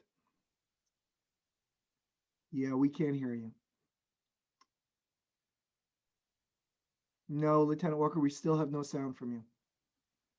You are clearly unmuted on Zoom, but for some reason your mic does not seem to be functioning. Would you check? You know what I would recommend, Lieutenant Walker? If you can just call in on your cell phone and stay online as you are now, and just mute yourself on your computer, that should work. And you also have to mute your speaker on your computer, so you need to do both. Right. There's a speaker button at the top above the 9 and the 0 on the keyboard, and there should be at least. And you, of course, want to mute yourself on Zoom, but you leave the visual on.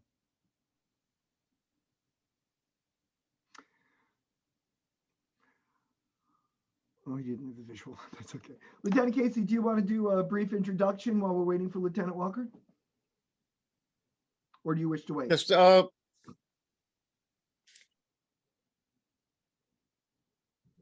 he'll probably be upset if I start with that, but him and I have talked about most of this leading up to the meeting, so okay. I don't think we're far apart from each other if we're apart at all. Lieutenant Walker, I see the operating listed at the bottom. Hold on, Lieutenant Casey. Lieutenant Walker, I see you listed at the bottom.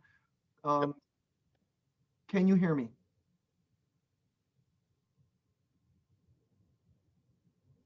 All right.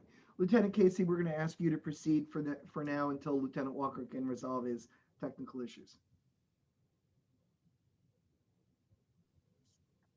All right, our operating budget is once again pretty close to where it's always been. There's been an increase this year. Those increases basically come from the processes we're going through this year, which would incorporate Lieutenant Walker and myself, the testing process for the chief, which then opens up the position for lieutenant. So this the testing process for that and everything that entails. And moving up to lieutenant, now we're going to have to move up the senior patrolman to sergeant. So that's Can you hear me three, now? Yes. promotion processes going on Sorry about that. at the same time. In addition to, there he is. In addition to the two hires and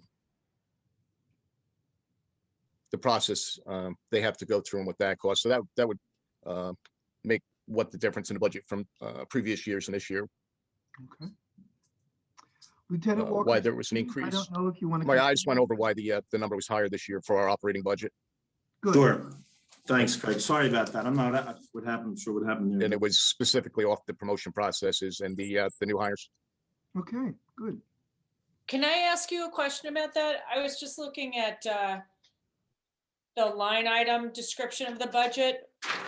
Why was there that big drop projected for 2021 for the civilian full-time? What is that?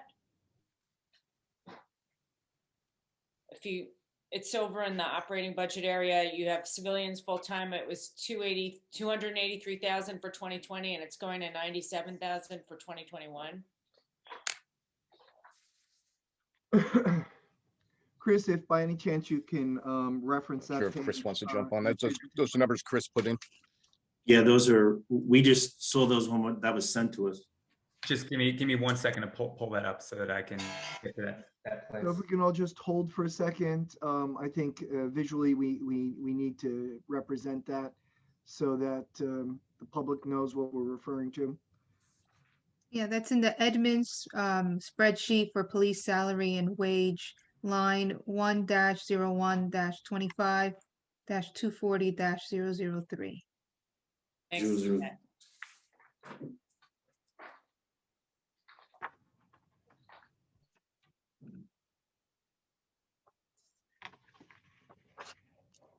Yeah, right there. The civilians full-time.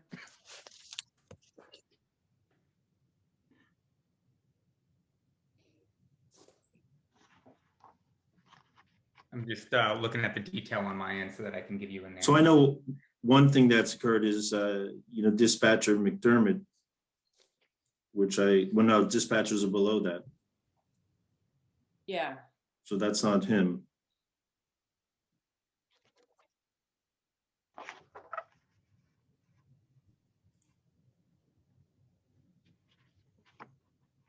And we can cover this later if you want. I guess I was just a little surprised that the control total for the police is going to be basically flat for 2021.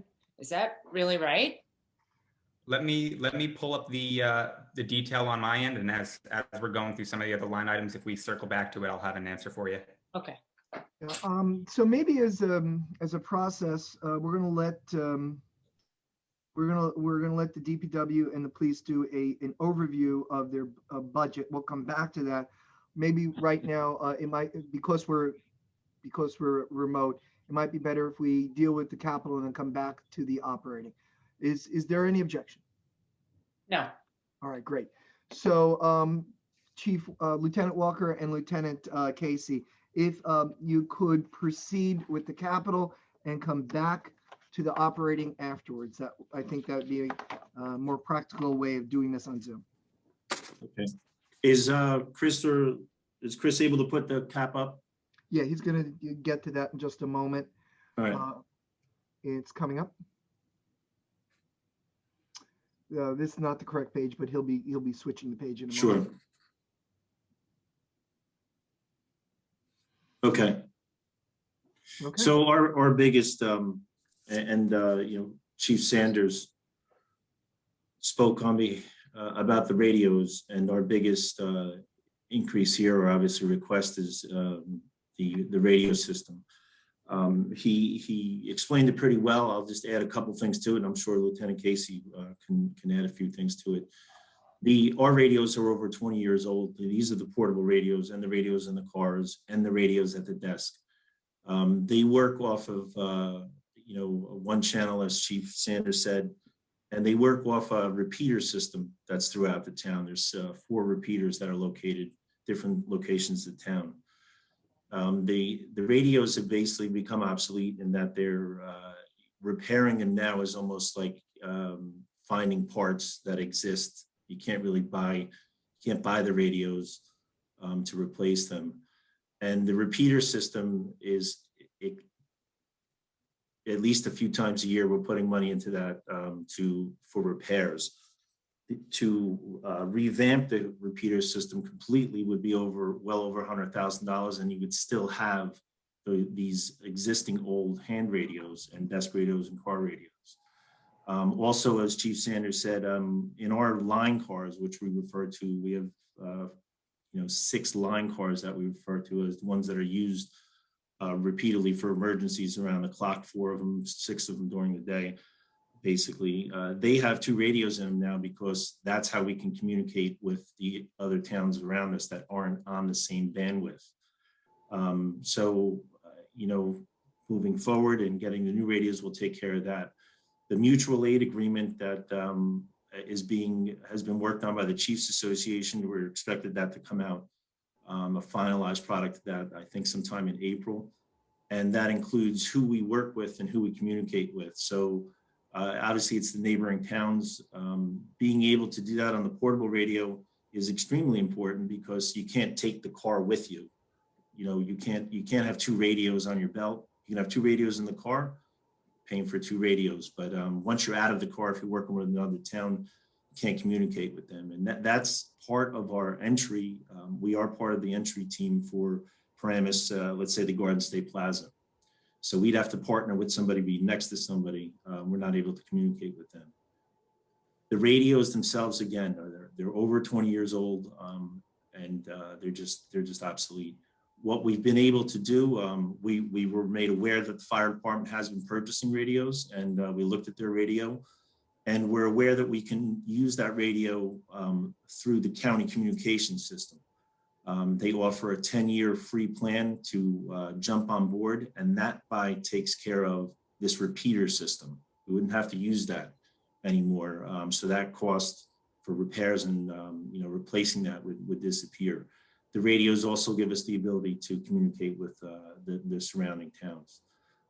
So it's obviously a very costly item, but it's overdue. And when we can't communicate, that's anytime whether you watch the news or any large scale events or even small scale events, if we can't communicate, that's a real big problem. And we've had that a few times. We've had it down a total line when the repeater goes down. Just to interrupt you for a second. I don't think the council has any, I could be wrong, but I don't see the council as having any problems with the 4K for the phase 1. I think we're all on board with that. So we're sold. Okay. Joe has a question. Go ahead. Is there a question? Hello, thank you, Mayor. My question is for Lieutenant Walker and possibly our borough administrator. I know I've been in contact with Congressman Gottheimer's office about possible grants. Is there any way we could possibly get a grant for these upgrades? Well, the documentation that was provided dealt with surplus equipment. I'm just looking up. FEMA does have a preparedness grant for law enforcement. But right now they still only have 2020 information. We just have to wait and see if they open up for 2021. And the emergency management performance grant is in order to respond to emergencies. Possibly this could cover radios, but for 2021, that round hasn't been opened. In 2020, it was opened mid-February. So if it opens, it would be imminent. Now, my question is this: could we, if we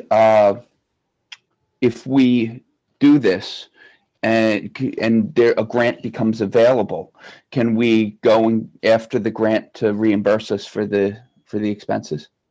It depends on the guidelines of the grant. Each grant application is different. Some may be reimbursable if you show that you have a program already in place. Others require you to apply, wait to see if you get funding before you could spend any money. So it depends on the guidelines of each application. Okay, thank you.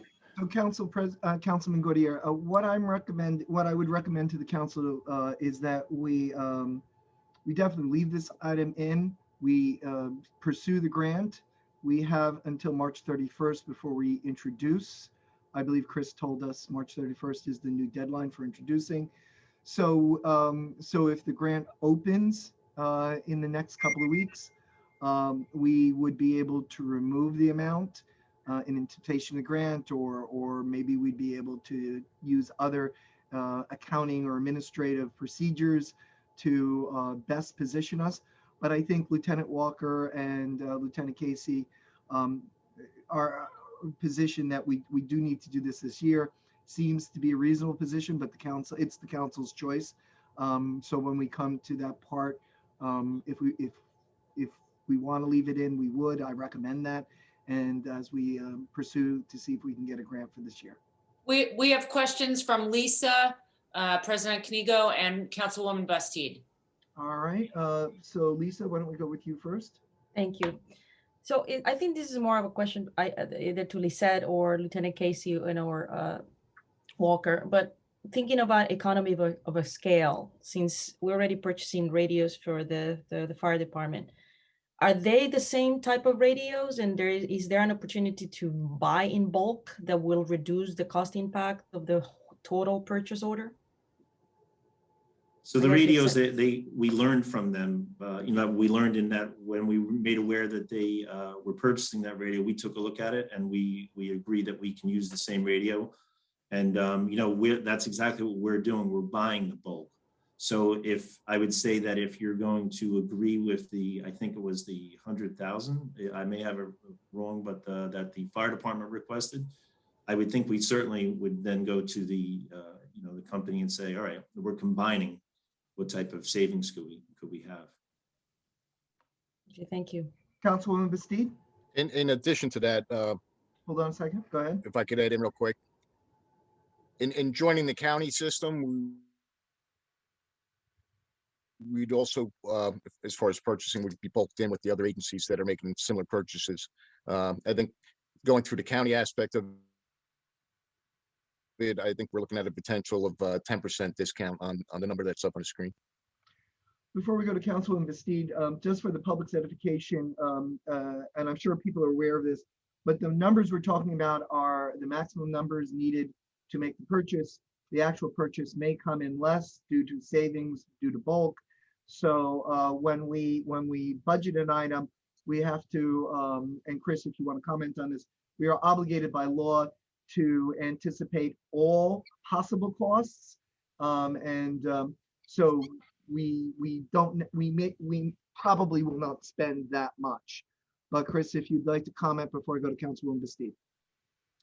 Thanks, Mayor. As a matter of procedure, it's advantageous for us to overestimate slightly the cost of the goods. The reason for that is really a procedural one. As you are aware, the process of getting from introduction to adoption through the estoppel period to have an effective ordinance takes sometimes 60 days, depending on your meeting schedule. So if you, let's say you appropriated $350,000 and the bid came in at $365,000, you're going to be scrambling to either find $15,000 of room in your operating budget or trying to get another introduction, adoption, and estoppel period passed before you award this contract. And on the other side of that, anything that's left over, we can either for something specific like this where you're doing an upgrade, it really wouldn't carry over. You would just cancel it, and then the balance would just reduce the total amount of debt that you have authorized. But for something that was routine radio replacements, I know sometimes there's smaller, like portable radios. You would be able to just carry that authorization year over year, similar to the way that the fire chief was talking about the hoses.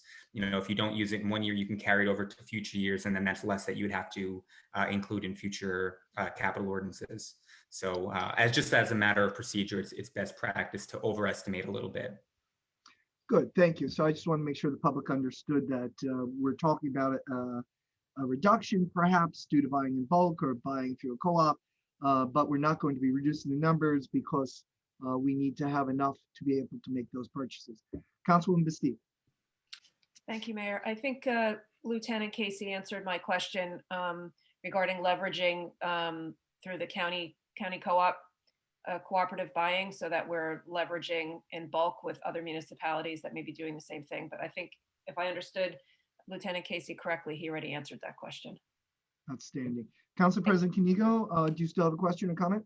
Yes, a couple. First of all, let me make clear, and I think I made it clear before, that I'm absolutely on board with this. I think the police need this equipment, and we need to make sure that they get it this year. I think it's absolutely vital. So no question in my mind about that. But just so that the public can understand a little more, the radios, as I understand them, that you guys are using now, they're about 40 years old, right? They were in the early 80s. The department purchased most of them. Yeah, they're around between 25 and 30 years old. Okay. Which is well beyond there. We got our money's worth out of it. No doubt. Absolutely. And that's why I say that I think that it is absolutely necessary that we do this. And again, I'm going to go even further. Is this the best radio for you guys? What you're proposing getting?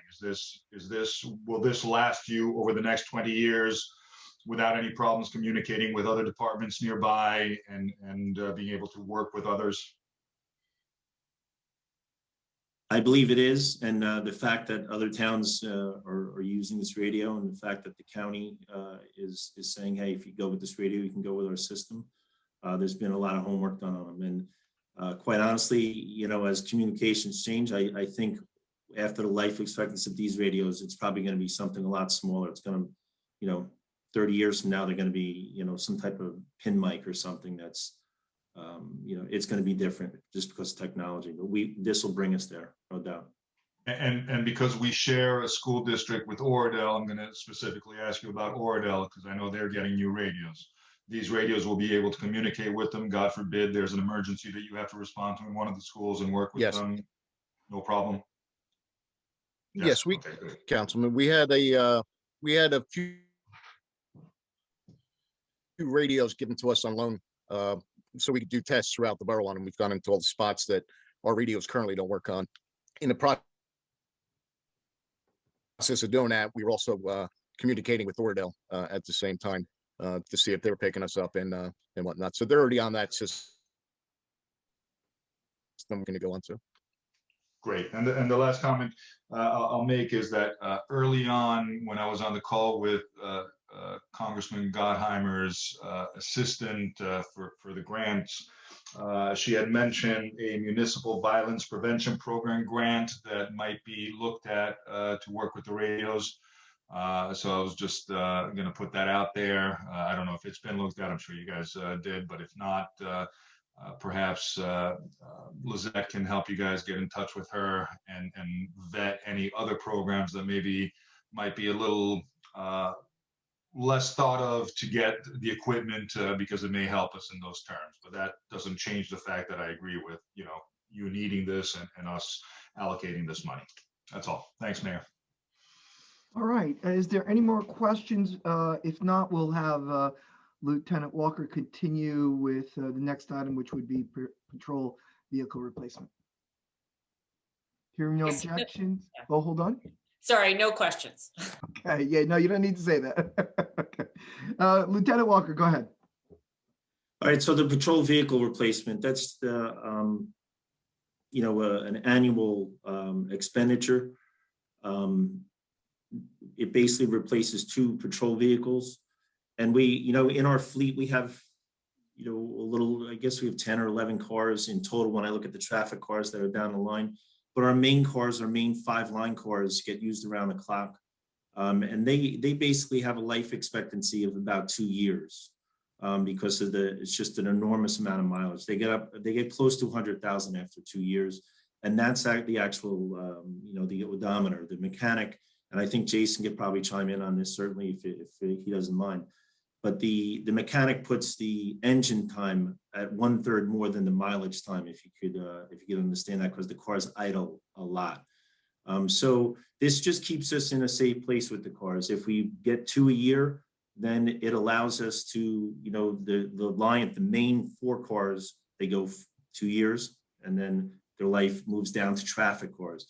And believe me, when they move down the traffic cars, we continue to get a life out of them where they're sitting on traffic details until they're over 100,000. And, you know, I'm amazed that somebody actually puts a bid on them for the couple of hundred that they do when they're done. So that's what that is. That's an annual expenditure that just keeps us where we need to be with the cars. We've been in a bad place before where we haven't put that there. And then the next thing you know, we're coming to you and asking you for 3 cars or 4 cars, or and we understand when it's real tight, we may only get 1 car, but it doesn't go away. Lieutenant, I think it's my presumption that the council and the committee understands the wear and tear on the vehicles. But I do have a question. You have for this year 100,237. For next year, 50,000, and then 100,000 for every year after that. Could you please just comment on why this year is and next year? Well, really, why next year is 50,000 more than, you don't need to comment on the 237. That's Sure. really. And that's a good question. And that is because those 100,000s or represent 2 of the patrol cars. Patrol cars, they cost more, and the equipment in them cost a lot more. The 50,000 is, we believe we're hitting a point with the 1 detective car and the car that the chief buys that are both reaching their life expectancy, which is, you know, again, getting up there into that 100,000 mark. However, those cars are really, they're the average car, if we would. And what we've done is we've gone out to, years ago, Lieutenant Curran and I looked into this, and we were able to buy from budget rental used cars. So we bought 2 used cars that replaced them, and they lasted a good amount of time. We were happy with them. And that 50,000 represents buying 2 used cars from, let's say, budget, whoever gives us the best offer and gives us the best car. And I wanted to highlight that because I think the public needs to know that we are making every effort to keep our tax burden as low as possible. And this is one outstanding effort that the police department does to demonstrate that they take very seriously the tax dollars that we use to support their wonderful mission. Our police department is an outstanding group, as just as our fire and DPW. We are very lucky here in River Edge. And I just wanted to make sure that that was highlighted. Councilwoman Bastide and Mr. Melito both have questions. Go ahead. Councilwoman, Mr. Bastide first. Go ahead. You want me to go first, Mayor? Yeah, go ahead. Councilwoman, yes. Yeah, that's okay. Just a comment more than a question. I just wanted to remind the council and for our BA's information, prior to COVID last year, River Edge was asked to be a municipal partner with the county on a grant application to the state for funds for low emission vehicles that could be used with law enforcement. And I'm not suggesting this as a replacement to what's here because I agree with the plan, but I just was wondering if Lizette could inquire with either the county's purchasing agent or someone at the county whether or not those funds had been allocated to River Edge, and if that's something we want to consider for now or for future capital budgets. All right. So without objection, Lizette will make that inquiry. Anything else, Councilwoman? Nope, that's it. Thank you. Excuse me, it was low emission vehicles for law enforcement? Right. Particularly for traffic. So I just wanted to remind the council and the committee that had been an opportunity we were asked to participate in, and if funds were available, just to consider for now or in the future, if needed. Okay. Sounds like a good plan. Superintendent Melito. Yeah, Mayor. With this plan, I definitely like it because if they get 2 vehicles a year, I'm on board with that because just the upkeep of the vehicles, just like Casey said, it's just hitting the regular budget.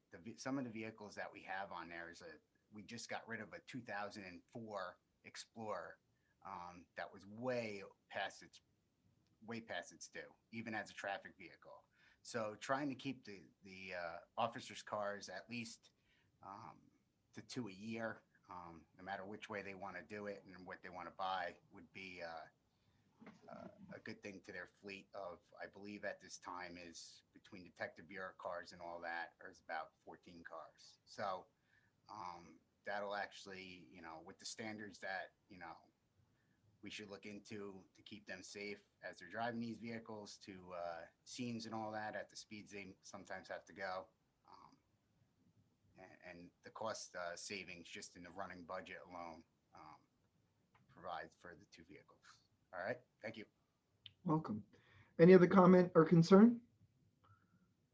Lieutenant Walker. Okay, so the next item is the body worn cameras, which I'm sure people have just from watching TV, you'll hear a lot about that countrywide. The State Attorney General Gray Wall has mandated that on law enforcement in the year 2021.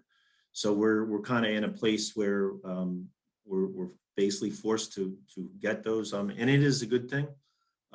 It's a good thing. I could talk about that for a while, but I'll simply say it's a good thing. If anybody has any questions about that, you can ask me. This Sergeant Abadi did a good job researching the body worn cameras, and they would outfit each officer, and they work with our recording system that's in each patrol car now, which is important. So we're not buying an entirely new system. We're adding body worn cameras that fit the system that we have. Excellent. Continue. The ballistic vest is something we do each year, and that's the bulletproof vest that the officers wear. In addition to the $1,500, we also get the grant money that we heard Mr. Bagley talk about earlier. And between those two, it keeps us right on par where we are this year.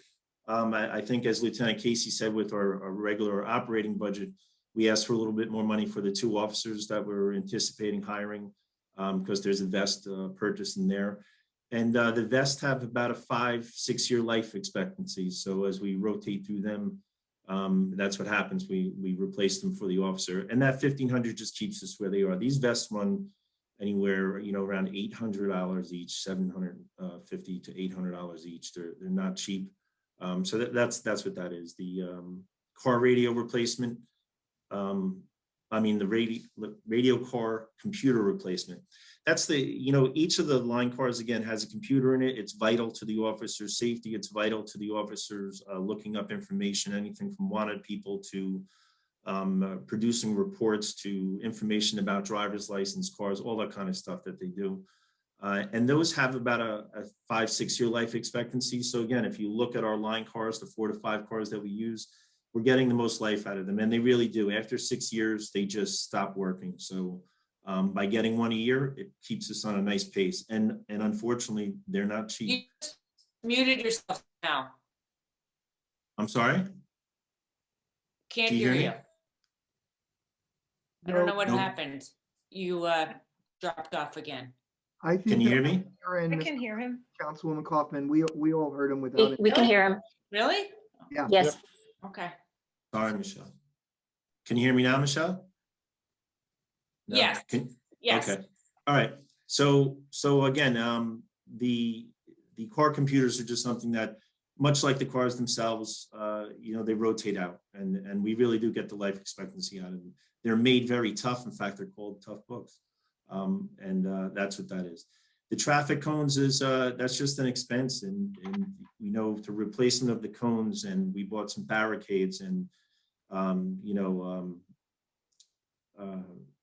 it's just an annual upkeep. Those things, they last about 5 years, but they get beat up in the roadways. It's also the signs that we've done a great job with. Our traffic officers have done a great job, getting us to a place where we need to be with the new signs. As you can see, just driving around town, we're really at a place where we need to be, and we need to stay there. And that's really what that does. If you project, you want me to just keep going, Mayor?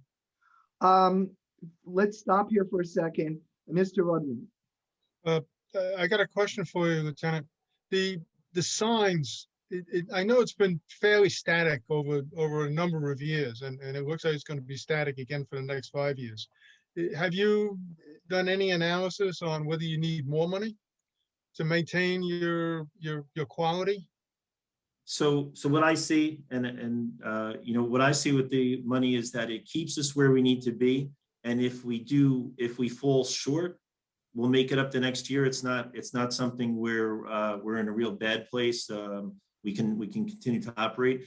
If we have extra, it'll get us something more that, you know, we've said, hey, we want to look at these barricades, for example, that the officers looked at, the traffic officers looked at this year. We were able to pick up something that we wanted to get, but we just haven't had the money. We didn't want to ask for the increase. So we said, hey, we know every now and then we're going to come a little under. So we were able to buy the items that we needed. So I think it fluctuates well. I think there's years when we have a little extra and we say, okay, we can save it for next year and get that item we were looking for, or years where we fall under, where we take a look at what we have and we say, all right, we know what we absolutely need. Let's make sure we get that. Just a quick question about the body cameras. That 35,000, how many officers are equipped with that? What's the? That would be all the officers. And I believe we included in there might be one or two extra just because if they go down. And what we've learned, just like the radios, when you assign one per officer, they last and they take care of their own equipment as compared to, you know, buying a bank of them. Like when I first started, we had a bank of radios and they just never charged properly. They got abused because they just got tossed, and, you know, so that puts us, each officer gets one, and it gives us, I believe, one or two extra. Okay, so this is the full complement. This isn't Yes. this isn't just shift.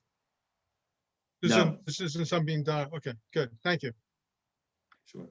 Any, let's see, Councilman Kinsella. Hi, just a quick question since I'm not familiar with all this. The radio car computer replacement, does that have anything to do with dispatch, or is that a separate thing? No, that's a separate, I mean, they communicate with each other, but regardless of what dispatch is, the, radio cars have computers in them. Thanks. Council President Kaniga. Thank you. Just a quick question, Lieutenant. The traffic signs, does that include the flashing signs that we had talked about putting up? Last year, we put up 3 of them. We put one up at the middle school, one up at the 7-Eleven on Kinderkamak, and one at Wayne and Kinderkamak. And there had been talk of a flashing sign at Rutgers, not Rutgers, Reservoir in Kinderkamak, if I recall, and also one at each of the schools where the crossing guards cross the children at Roosevelt, Bogart, and Continental, Bogart, and Joe McGarry Lane, and then at Fifth Avenue around, I guess, I'm not sure if it's Dorchester, Manchester, wherever the kids cross over there, maybe Berkeley. Does your budget include for that, or and this might be for Chris and Lizette, do we have that somewhere else in the budget? So I believe it covers it for the most part, but I think, again, if we've had a year here where we're doing a special project, then we'll ask for that to be separate or part of another project of improvement. That's my understanding. Because I think 5,000 is low if you're taking those flashing Right. signs into consideration. If I'm not mistaken, I think each of them are quite a bit more expensive. So perhaps Lizette or Chris can speak to whether we've accounted for it at all. And I know, Lizette, you're late in the game here. You're just new here, so you may not. Nobody may have told you about it, and we haven't had these regular meetings as usual. So it may have fallen through the cracks, but I do want to make sure that even if we don't do it this year, we had spoken about doing it this year, that we certainly are aware that that's something that the council wants to look into over the next year or two. I believe in prior capital ordinances, there may be balances from those types of signs that could be applied, but I'm not 100% sure. I've seen the category listed in the account. I just don't recall offhand if there are any balances left on those line items that could be applied in the event there's a desire to purchase another one of those signs this year. Yes, I mean, I think there is a desire, and I guess I'll put it to the council and certainly comments from everybody else here today. Should we account for that here so that at least maybe one sign a year can be looked at? So let's turn this into a motion and let's move it to 2 signs a year. Is there a motion to account for two flashing crossing systems per year? Is there a motion for that? So I'll move for that. And can I have a second? I second. It has been moved and seconded. We are open to debate. Is there any debate? If there is not, we'd move for a unanimous call. How much just out of curiosity, how much do the flashing signs cost? Chris, can you speak to that if you have that information available? Mayor, I don't have the information about what the cost is. I'm looking through the capital budget from last year. We did allocate funds for Almond Continental for flashers. I'm assuming that that's the same thing. That was part of our one of our road projects on our ADA ramp projects. And the flashers we had put aside $112,000 for. So I don't know how many that would have been for, but that was the amount that we had appropriated for the Almond Continental flashers. So let's amend the motion then. Let's amend the motion to that the council is looking to do 1 or 2 a year, and that we will explore it to place it in this year's budget, and we'll give Chris and Lizette some time. Is there a motion to amend? I'll move to amend, and just with a side comment, Mayor, I believe if I recall correctly, I think they're about $18,000 a piece, the signs. Yeah, I remember them much lower too, but given the two very big differences of 5,000 that's in the police budget and maybe 114 that probably included road work. So you're giving them the flexibility, and we'll have it at a future budget meeting. So it's been moved. Can I have a second? Second. It's been moved and seconded. Is there debate? Hearing none. All in favor, say aye. Aye. Aye. Aye. Aye. Aye. Any opposed? Any abstentions? Hearing none. So we've now tasked Chris and Lizette, as well as Lieutenant Walker and Lieutenant Casey, into making an amendment to that budget and bringing it to our next meeting. So at the end of this meeting, we're going to ask for without objection to approve the police budget, but we are aware that we have this motion to reconsider for another addition.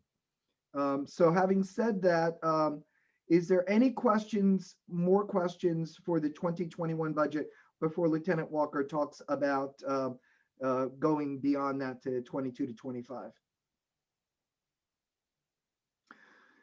Okay, Lieutenant Walker and Lieutenant Casey, if you'd like to make some brief comments about 22 to 25, please do so. Right. In 2022, the one thing I just want to clarify is you mentioned earlier the 50,000 for the radio car. You'll see 2 notations for that. The bottom one says Detective in Chief's car. So what we're requesting is because obviously if we're not buying those 2 patrol cars, then we're not following the plan that we'd like to. But we know we have to from time to time buy these couple of other cars. So that extra 50,000 is to buy at least 1 patrol car, so we don't fall behind. I think you can understand, from what I explained earlier. And the rest of it, or the same items as we go through the years. What you'll see, the 2 big ticket items, 2022, we have it as phase 2 of the communications desk. And, certainly Lieutenant Casey will give his input. I don't know that we differ so much here. Just my thoughts with this is that it's kind of a 4th quarter we came into with this. Chief Caridi had put quite a bit of work into this. Sergeant Abadi had done a lot of work on putting this communications center, rebuilding it or renovating it. The only thing I'd like to say is I'd like to take a much closer look at that to see exactly what we need to do. That's a nice package right there that I know, again, Sergeant Abadi did a great job. It includes the new modules, includes the new desk. It would certainly put us in a place where we need to be, but I also know that that's not going to be taken as an easy, here it is, guys, from the council or the committee. So I would like to take a closer look at that to see what we need to do. You know, I know there is some talk out there about going out of town for communications, county communications. I think that needs to be an entirely different discussion because it's going to be lengthy and it's going to be, I think, very serious. We have to look at that. There are some very serious concerns that we would have with that for a variety of reasons. But that right there is if we were to go forward and we were to put that in, that would be an entirely new communication center. And you know, that would be great. But again, I'd like to take a closer look at that before I'm concrete on it. If Lieutenant Casey has thoughts on that, certainly. LT, you got anything? Yeah, well, the condition of our radios that we've already talked about for 2021, the life expectancy of our radios, we're well past on. The desk, much worse. The components on the desk, we have alarm systems and whatnot. They don't even nevertheless make parts for anymore. The desk is pretty original to the day it was put in when the building was built. Most of the stuff like the radios and the stuff on the desk isn't stuff that is coming close to its life expectancy. It's well surpassed it. And like Lieutenant Walker says, to actually break it down and get to the specifics of what we need. The general look at it, there was a lot of thought given into it, and different components we're going to need from the desk is where the current number comes from. And that's going with the bare minimums to maintain our operations. Okay. That number, and it's something Lieutenant Walker brought up as well, as the years go on, that the prices are going to fluctuate with that depending on the technology and what needs to be put in place. I just had a question on that. 385 sounds like a lot to me. How many computers are you getting for that and so forth? Well, the desk is basically mirrored, so it has two stations, right and left side, and there are a lot of computers that it takes to make everything work. But it's not just the computers itself. The computers are always the first thing you think are going to be a huge ticket item, which they are, no doubt. But it's again, as Lieutenant Casey said, we have some alarm panels and things that we monitor that are, you know, were put in basically 1986, 87. So, and we've maintained them, but they really, same thing as the situation with the radios, it's the companies basically can't, you know, we call them the garage. We have one set of guys, we call them the garage guys, because I honestly think they go through a garage and try to find the parts for us, but they make it work. But again, it's a big ticket item. We need to address it. I'd like to take a look at if there's, you know, to what levels, just like you're saying. We have a pretty good computer system, but it's not the module system that is of this date of age. All right. But, you know, is it possible we can use the same computers and deal with other parts of the desk? You know, those are the things that I'd like to take a closer look at. Okay. So we're at the point now where we want to know, without objection, do we want to approve the current capital? So before we do that, is there any member of council or of the committee who would recommend a reduction or an increase of any of the line items other than the flashers, which we've already made a motion on? Is there anyone who wishes to make a change to what we currently see for the 2021 capital draft budget? Seeing none, is there objection? Is there objection to approving temporarily until we get to the introduction, the current capital requests of the police department? Is there objection? Seeing none, it is so approved. All right, we have one more to do. We really need to do it today, Public Works. And then, so how about we take Chris? Sorry, I just wanted to address Councilwoman Kaufman's question about this salary account before. I should have had this off the top of my head, but the chief retired, right? So he was part of the civilians. He wasn't in the superior or the patrol section. So you have his salary dropped off. Now I do have in this budget as well 2 new hires and promotions for the 3 positions going upwards. I put in numbers based on the existing salaries. Obviously, the chief's salary is outside of the union, so that would have to be negotiated. But the other salaries are all based on the union contract. So that's where it's that a $90,000 drop. I have about $110,000 between promotions and new hires for this year, and approximately $200,000 falling off from the chief's previous salary. So that makes up for those numbers. I guess we can talk about that more later if we want to get to the DPW. Yeah. Yes, if we could, I'd like for us to stick with the capital. I just think it's a more efficient system if there's no objection. So let's take a short 5-minute break and then we will get into the DPW. Is there an objection to the 5-minute break? All right, could I have a motion to recess for 5 minutes, which would put us back in, let me switch views. Oh, I can't do that. I'm assuming the time is 10:34. So at 10:40, could I have a motion and second to recess till 10:40? So moved. Second. All in favor? Aye. Any Aye. objections? Any abstentions? All right. So at 10:40 promptly, we will re-begin. Okay, we have Chris back on, and let's begin. So I call back for the resumption of the Citizen Budget Committee of the Mayor and Council of River Edge. We would begin now with the Department of Public Works. Chris and Lizette, is there anything you want to say in introduction before we turn it over to Superintendent Melito? I don't have anything to add. All right, Chris?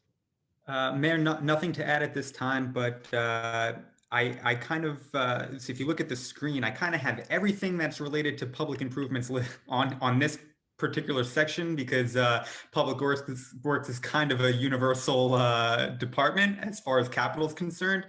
So if this is either too small on the screen, or if you want me to just highlight certain sections while we're going over them, please let me know and I'll make the adjustments. I would, Chris. I want you to narrow it right now to the items that are listed as DPW, Public Works. And then at the direction, if we could, of Mr. Melito, we will then move to other portions. Because I don't think either for the public or for the council that this is going to really work visually. All right, Mr. Melito, our superintendent. Floor is yours. Thank you, Mayor. Yeah, we put together, I think, a pretty good budget moving forward and a plan. In the past couple of years, if you notice, there's a large amount of money that's looking to be put into vehicles this year. In 2019 and 20, some of these vehicles were pushed off to other needs at the time and unforeseen breakdowns and repairs. Moving forward, I've been working on trying to get a plan together that allows some of the vehicles to be, some of our fleet to be shrunk down, going from 2 to 1s instead of having all extra vehicles laying around that are either old or we can do a 2 to 1 situation. So in some of these vehicles, I will be pushing down because they're newer. Some vehicles will be pushed down and some vehicles will replace that at a cheaper cost. So moving forward, the 2022 Ford Explorer will be for the superintendent's vehicle. I will be pushing down, I'm asking 40 grand. That includes the radios and light bars, which all these vehicles do. That's all included in these prices. That will be pushed, the 2016 vehicle that I'm driving now will be pushed to a foreman's vehicle. which will save the borough around $25,000 doing it this way. 2 mason dumps, they are 14 years old. Seen the better lifespan. They're rusted. The motors are starting to go on them. They have exhaust systems that are very expensive because they're diesel, and they're pretty much it's $4,500 for an exhaust system. That's all I got to say. They choke down, they choke up, and there's no way around that. So I'm looking to replace 2 this year, and another 2 in 2023. We recently, in the last snowstorm, had another breakdown of another mason dump that's also in 2023, which this one I thought would make it. It did not. I'm still getting an estimate on if we should fix it or not at this point. Again, I have about 4 of them. These are 2 out of the 4. These are 2 from pretty much 19 and 20 that we did not replace. I did push back the other 2 until 23, but I'm still hoping that they'll make it that long. So that's the 165. That is for 2, and that is radios and light bars, the whole 9 yards. So I will be talking to Lieutenant Walker when it comes to the radios, like we were talking before, but that has been funded with these projects. The brush chipper for $71,000. This will again replace 2 chippers to 1. So we're cutting the fleet down. These chippers are 25 years old. They're no longer they no longer run right. They are secondary chippers to our main one that is out every day.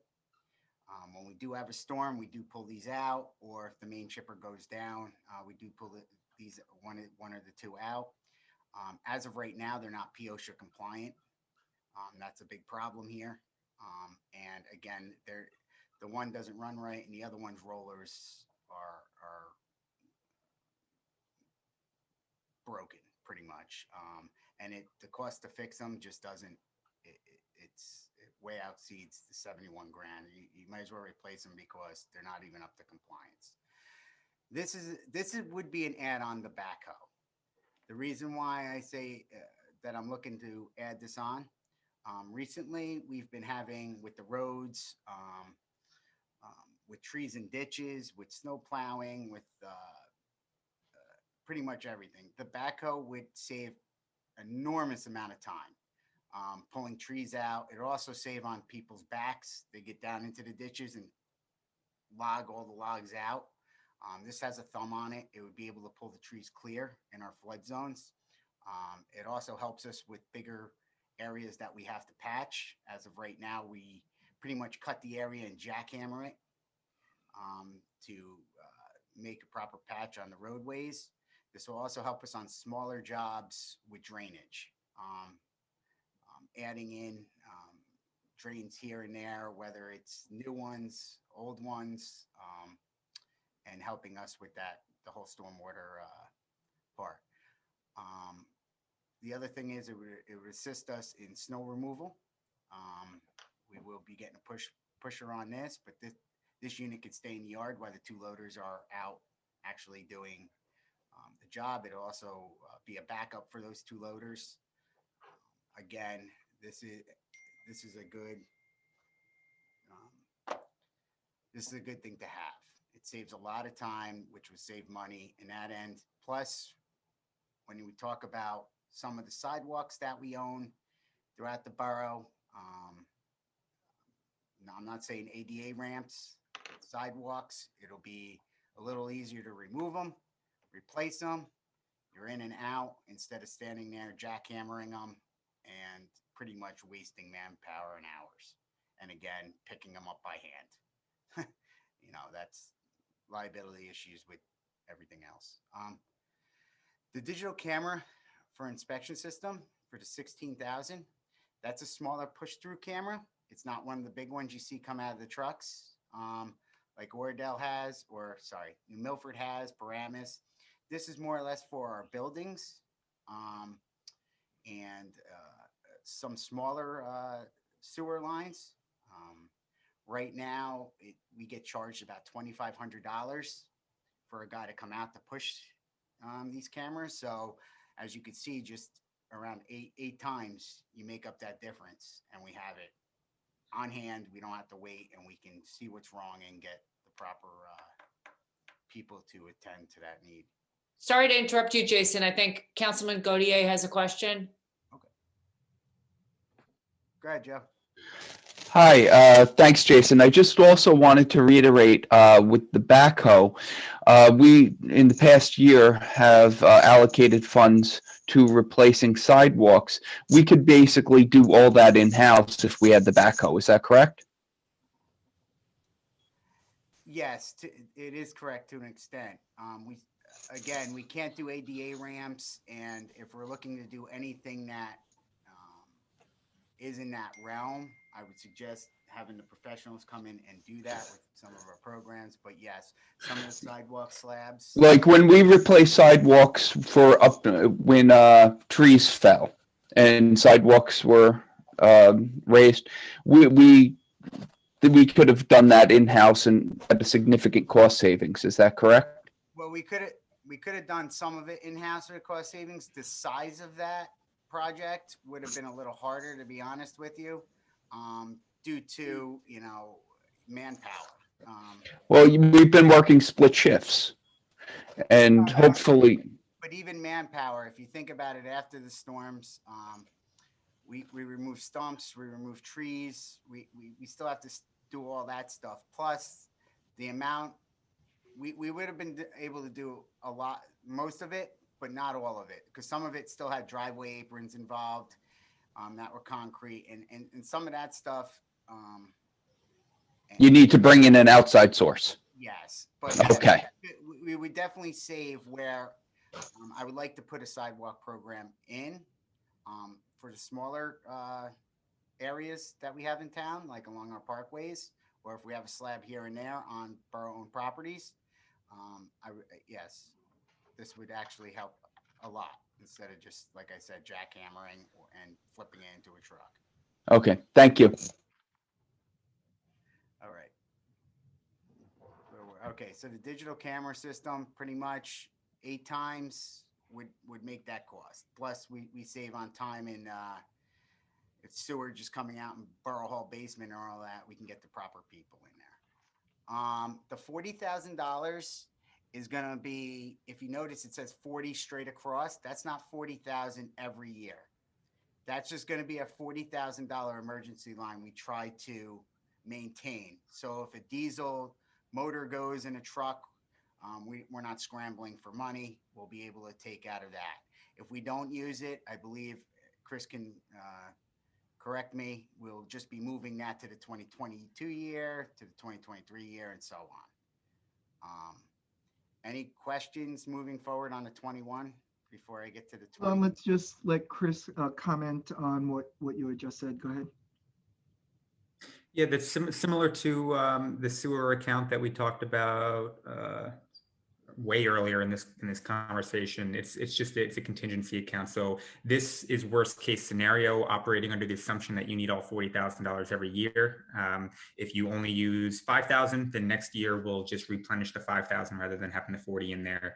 And the goal here is just to maintain an account balance of $40,000, not necessarily to add to it by $40,000 every year. Which is extremely prudent. Wouldn't you agree? Yeah, absolutely. There are a couple of items that I always like to have extra money for.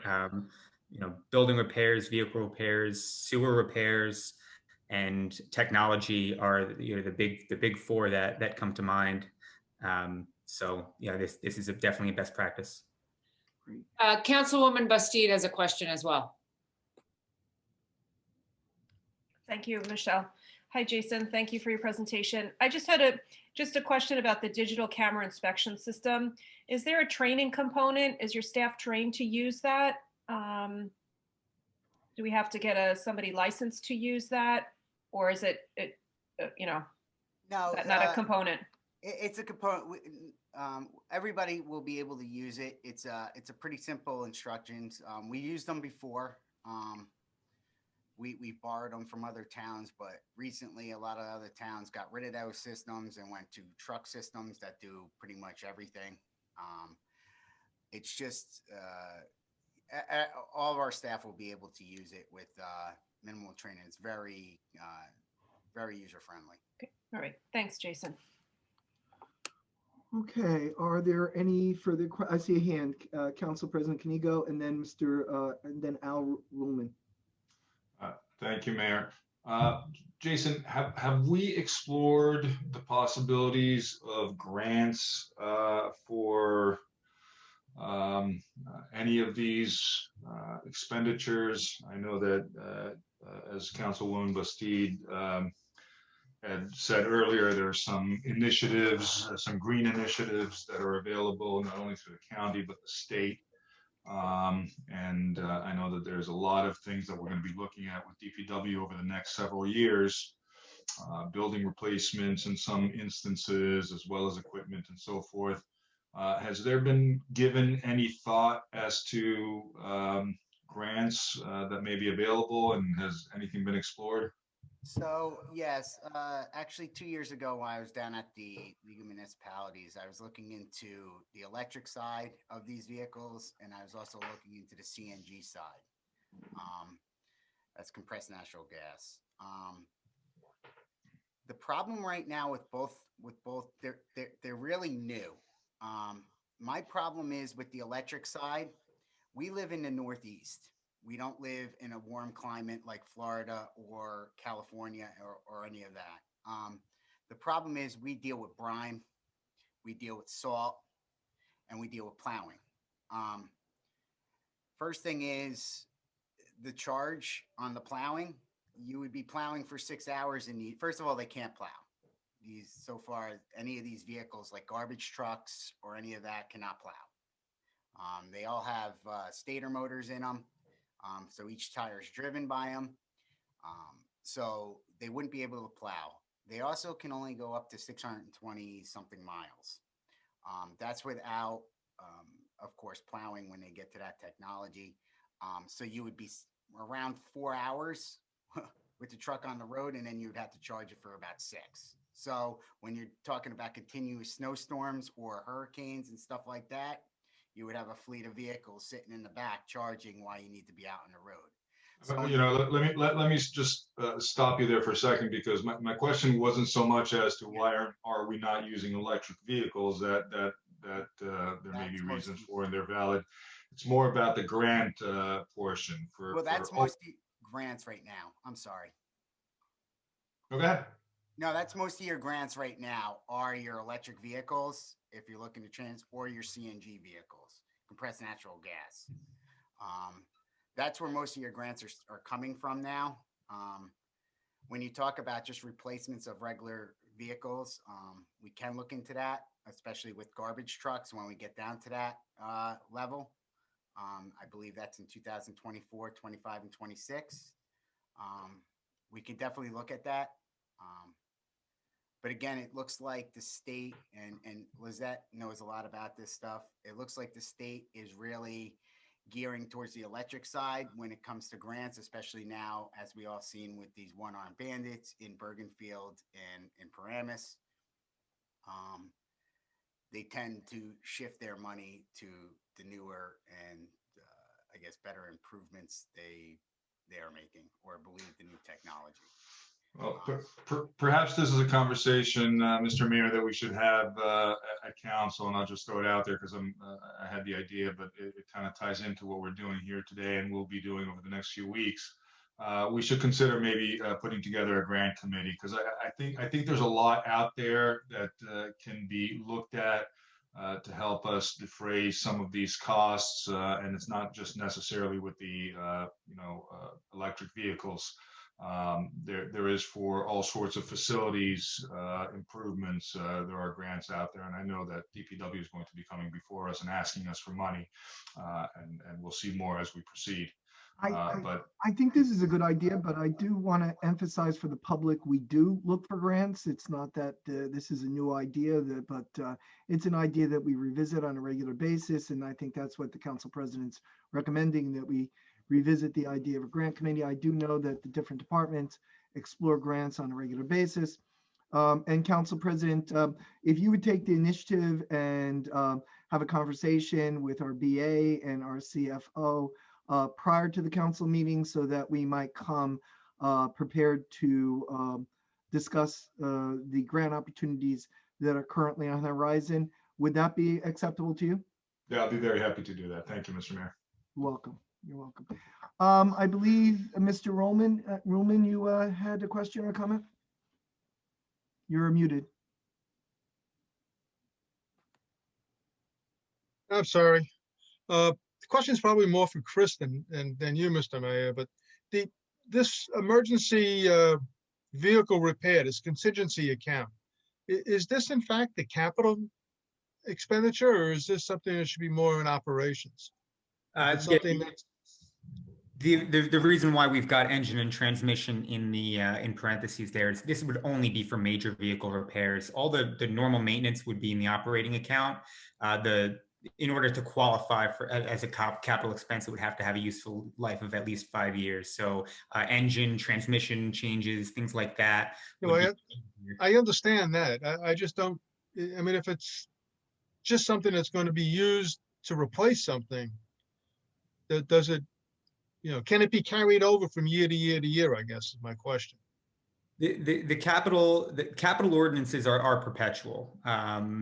You can, if you have an authorization for major vehicle repairs and you don't utilize that authorization, it'll carry over from year to year until you either cancel it or reappropriate or spend it.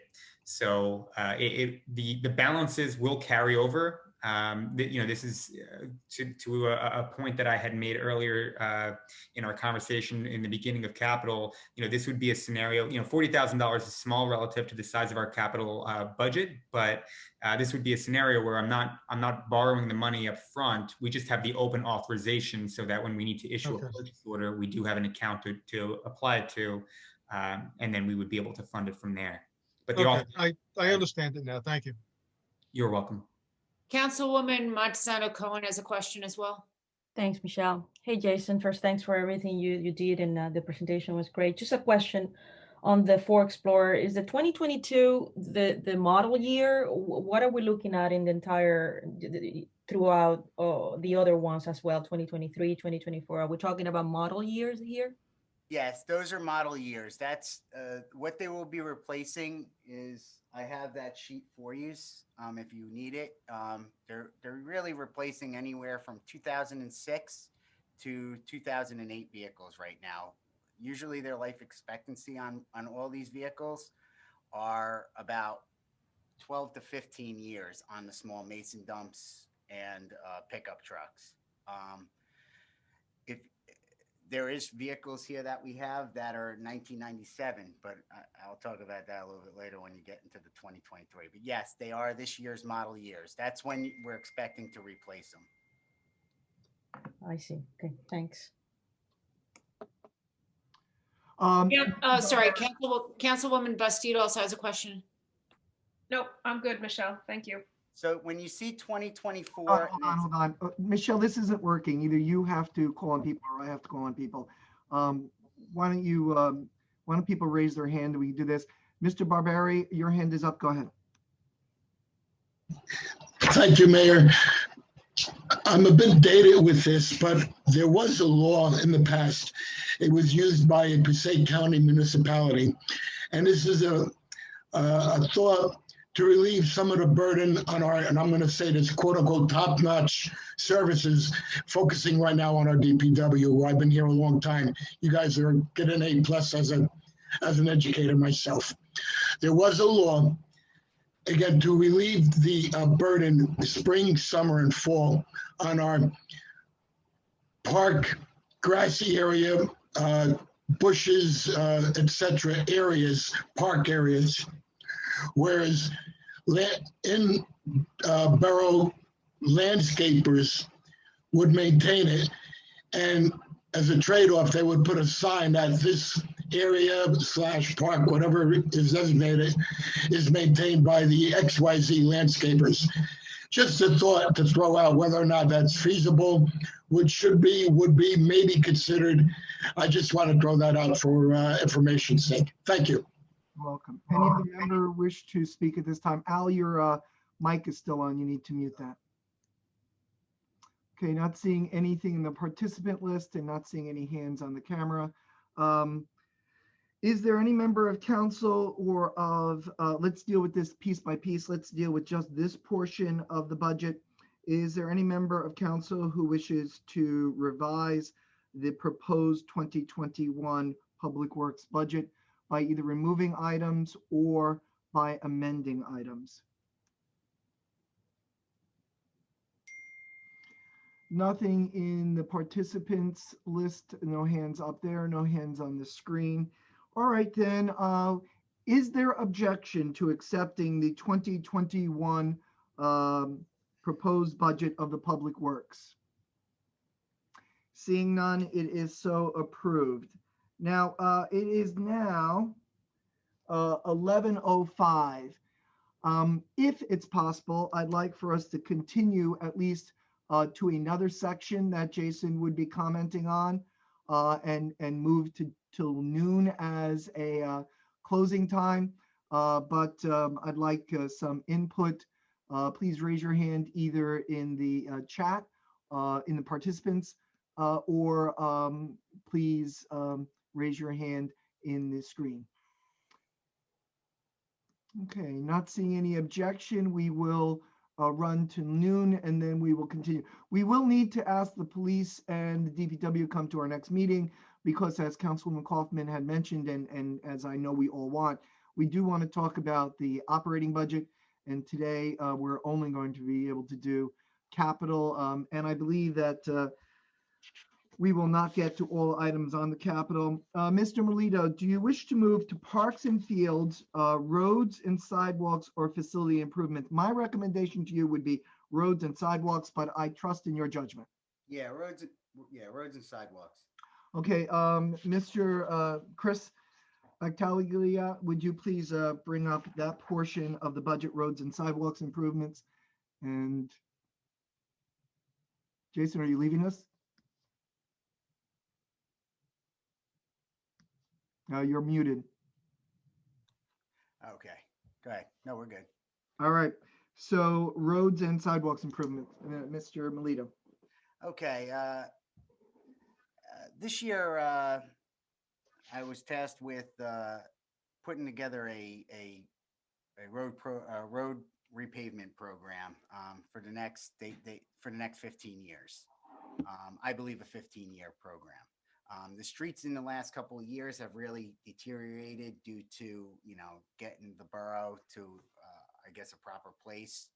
Some of the years again, like Chris says, it goes high, low, and a lot of years it's been low. Moving forward, I put together the 15-year program, which again could be adjusted to 20 years, can be adjusted to 10 years. You can move it all around as time see fit. When asphalt's cheap, like always, like Chris said, you want to pave. When asphalt's expensive, obviously you want to hold off that year. You wouldn't want to pave. Recently, in the last couple of years, asphalt's been extremely cheap. To do a lot, we should be doing a lot more roads than what we're doing. So this is a 15-year plan where I came up with the $738,000. These also include soft costs, and that's the police department and engineering and inspection. This will, like I said, the 15-year plan, you could put two of them together. You could 2 years together. You could take a year out. It all, it's interchangeable. But the optimal thing is to try to get a 15 to 20 year plan together where you pave every street within 15 to 20 years. With the parking lot co-op, with the parking lots, I'm trying to do one lot a year. to get our lots back up. As you can see, as you drive into the DPW, the swim club lot is the worst lot out of them all. I just, you know, we have kids down here riding bikes, trying to learn and stuff like that, and it's bad. Again, this will probably be more linked to what I guess Recreation's doing, or where we're going with that project. Lizette will probably have to move things around there, but the cost is $189,000. That also includes that's mill and pave. The DOT section 5, that's Bogart Road. That's pretty much continuing curbs and sidewalks, going north up Bogart Road with a DOT grant. ADA ramps, that's all the streets that we want to be ahead. So if we approve the 2021 street program list, we want to be able to do, last year we did those ADA ramps for this year's paving, if you approve that. I want to get this next year's paving ADA ramps done this year. I want to be a year ahead of the ADA ramps, so when we do the co-op, they can just come in here, pave, and be gone. This is an improvement that has to be made. We've been doing from years past. We haven't really done them with the road paving. This is the easiest way to do them and be in compliance. So if you're deciding to pave double the roads next year, you should do that many ramps this year. So this is for next year's suggested road paving list. That also includes soft costs of engineering and inspection and police traffic detail. What's next? Reservoir Road is the CBGY. That's another grant. That's in certain areas of the borough. We've done them through Rutgers, Oxford, and we started on curbs, and we already got the paving grant for it through this. We're looking for the ADAs going down Reservoir from Bogart to Kinnecamack Road. Again, that's a grant that's refundable or moving forward to CDBG and Reservoir. Wait, no, sorry, Continental Ave improvement projects.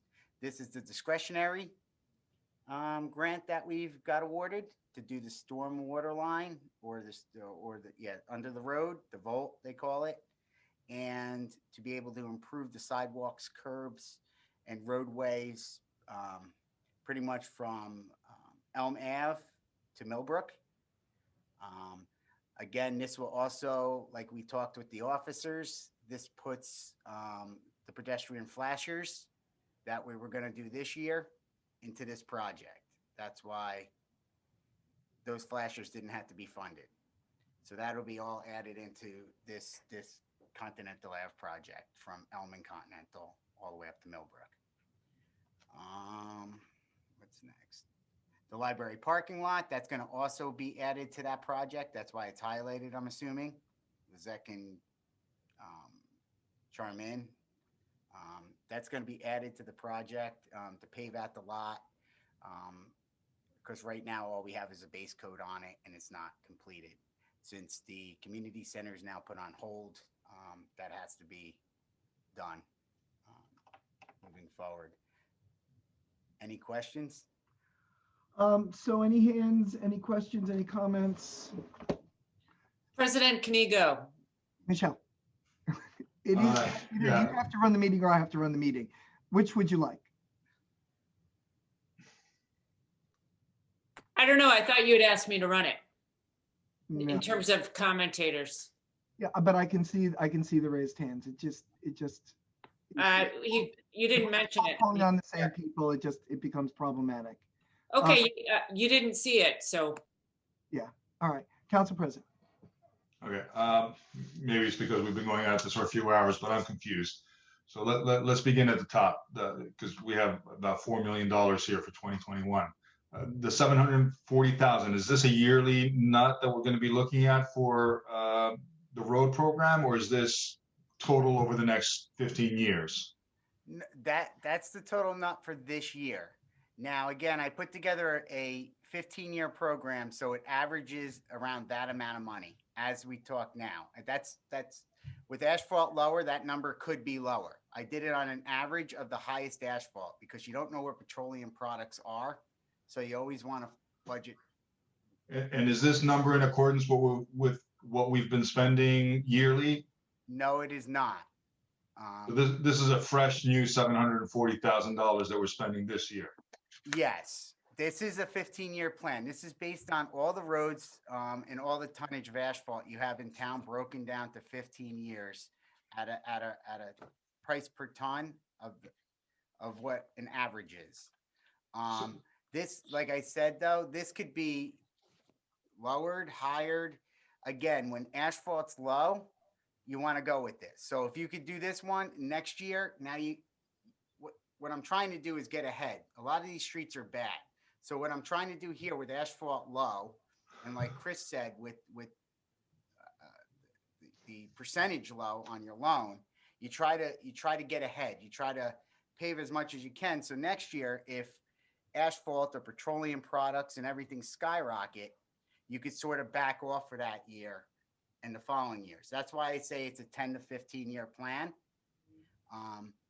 So we're looking, so I understand it. So we're looking at around $11 million over the next 15 years that we're going to be spending on roads.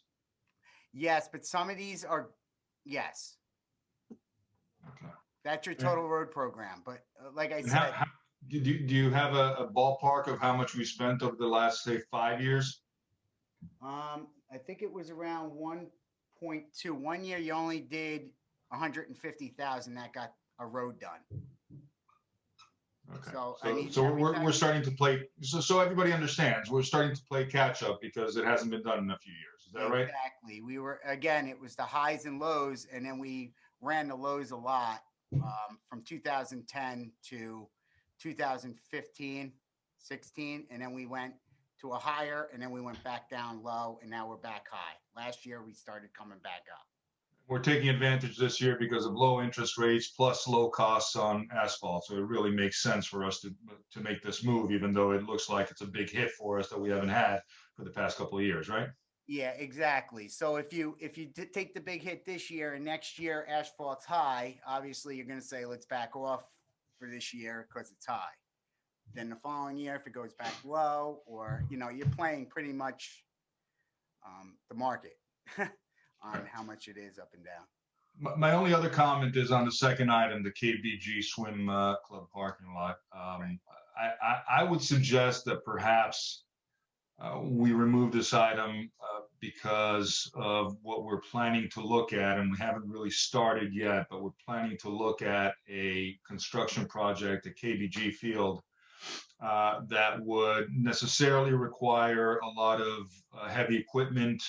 And I don't know that it's the best move, and I'll let you guys comment, and maybe I'm wrong. I'm not the expert, but I'm just thinking out loud here. I don't know if it's the best move to make this expenditure now when we have heavy machinery that will likely be coming in and doing work in the area, and we may have to use even portions of the parking lot. I mean, I think everything is open as an idea right now, and I think we need to kind of figure out what we're doing down there before we repave this particular parking lot. So perhaps we move this over to next year's expenditure, or maybe it's done in accordance with the project that we do at KGB, and we use some money to address something else that would otherwise be addressed next year for this year. So that's just my thought process on that, and I'd like to open it up to discussion if the mayor would so Council allow. President, I'm gonna wait on that. I think it's a good discussion to have, but I see Councilman Kaufman, Councilman Kinsella, and Councilman Bastide all want to chime in, and then I agree with everything you just said, but let's hear from Councilman Kaufman. Thank you. Just had a quick question. So in the book we got this week, the road program for this year was 541,000. So you're moving it up to 738. Is that right? So that's an extra 200,000 of capital spending. That, the balance is to cover, all the engineering, the Oh, soft cost, okay. inspection, traffic.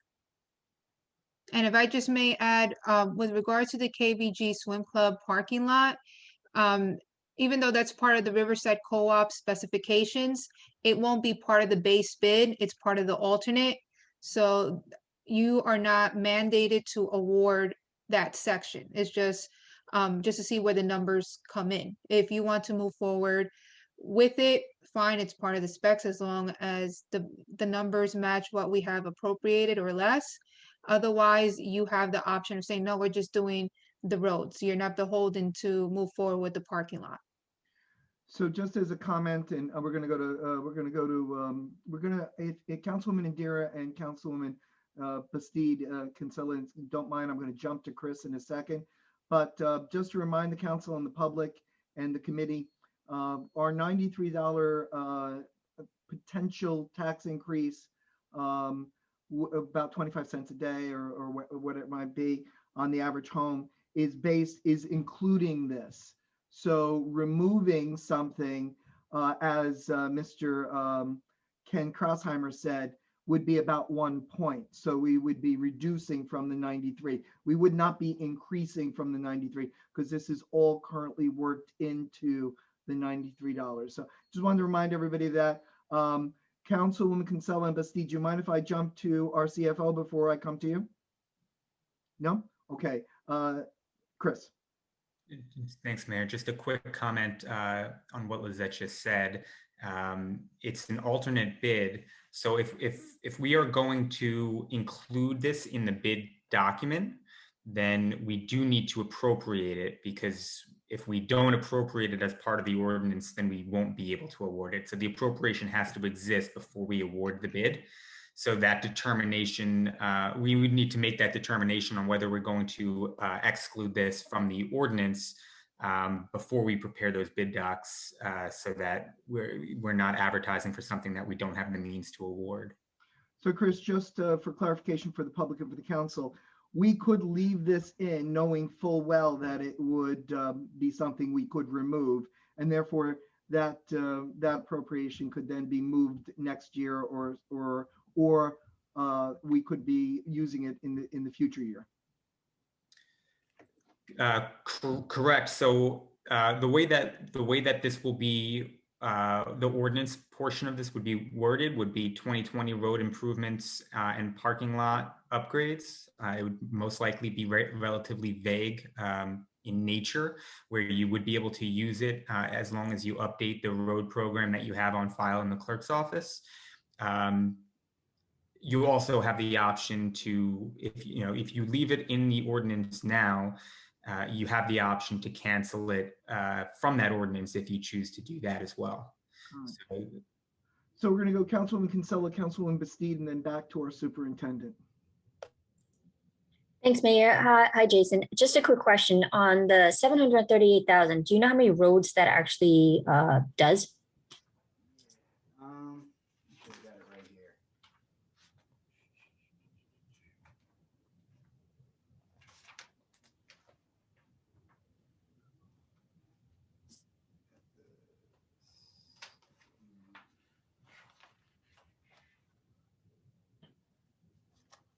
That will do.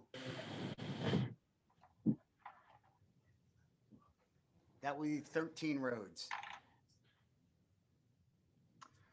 Thanks, Jason. Just to Councilwoman Kinsella's point, 13 roads of what length? A quarter mile, an eighth of a mile, just for the public and for the council, because it would not be the road from the beginning to the end, would it? No, it would be certain sections of each roadway. So say if you take Madison, it wouldn't be from say Bogart all the way up to Van Saun Park end. It would be in between certain roads. So Elm to maybe Fifth. It wouldn't be all that. But right now, I believe altogether you're around close to, for a 2-inch pave, you're probably close to about 1,500 ton of asphalt. That's a lot of paving. It's not. Park Ave is in there, going all the way down and around. That's all the way from River Edge Road pretty much to Palmer Brothers. So, I mean, these are long streets. Some streets are small, some streets are long, but we're averaging around, you know, a pretty significant length. Councilwoman Bastide. All Sixth. Go ahead. I'm sorry, Jason, were you finished? Finish your train Yeah, of I'm thought done. before I I'm start. done. The only thing I want to say, going back to the parking lot really quick, if council decides that KBG is not going to be in play this year, and they're looking out to do KBG because this is just recent since things have been switched around a little bit. I still want to keep the road program going, so I'm okay with moving the North Train Station train lot and Fire Company 1 into that spot, and then possibly moving that out. So next year's paving of that lot moved up to the 189 and taking the 189 and putting it into 222. If that's a better option, so we can think it out, but that will maintain our parking lot pavement, because all the parking lots are horrible, and I'd like to at least get something paved this year so we can move on. But that's just something the council, I don't Well, know if it's something you. That would have to be determined now because we gave the list to Riverside Co-op. Their deadline, I think, was yesterday in order to draft the specs for all the participating municipalities. So if we're making that amendment, we would need to let our borough engineer know so that way the quantities can be revised and given to the Riverside Co-op before they finalize anything to go out to bid. I think Because they we're- usually conduct a bid in March to award in April. I think we're probably going to want to do that, but let's hear from Councilwoman Bastide and then return to Council President Kanigo. Go ahead. Thank you, Mayor. Just to comment on the KBG, the swim club parking lot in relationship to a potential project at the fields. For several years now, we've been getting comments and complaints and concerns from residents about that swim club parking lot and safety issues. And I would ask if there is a way to still accommodate some type of repair to that lot if we do decide to push the project off to address those residents' concerns. I think, Jason, you would agree. There's some serious deficiencies down at that parking lot that if we cannot do the full milling and paving, that we still are able to address in some way, shape, or form to make that a safer space for our residents. And if maybe we could split the baby, so to speak, and do the swim club piece, if you know what I mean. You know, it's like shaped like an L, and split the baby or something, but I'm not 100% sure I want to take that off the table yet. So I just want to make that comment. before we go back to Jason, I think what what Councilman Kanigo is heading the KGB field situation, I know Councilman Gordier brought this up, is that we would bump the fields out into the parking lot of the swim club so that we could go 3 fields across. Councilman Kanigo will certainly have time to reference that. And that's why doing that parking lot might be counterproductive. No, I understand that. I thought that and since we have not had as Council President Kanigo said, we have really not flushed out what that recreation project would be. My understanding was the bump out would be more towards the DPW side. No? All right, well, I still think we need to address the safety concerns of that parking lot sooner rather than later and not push that down.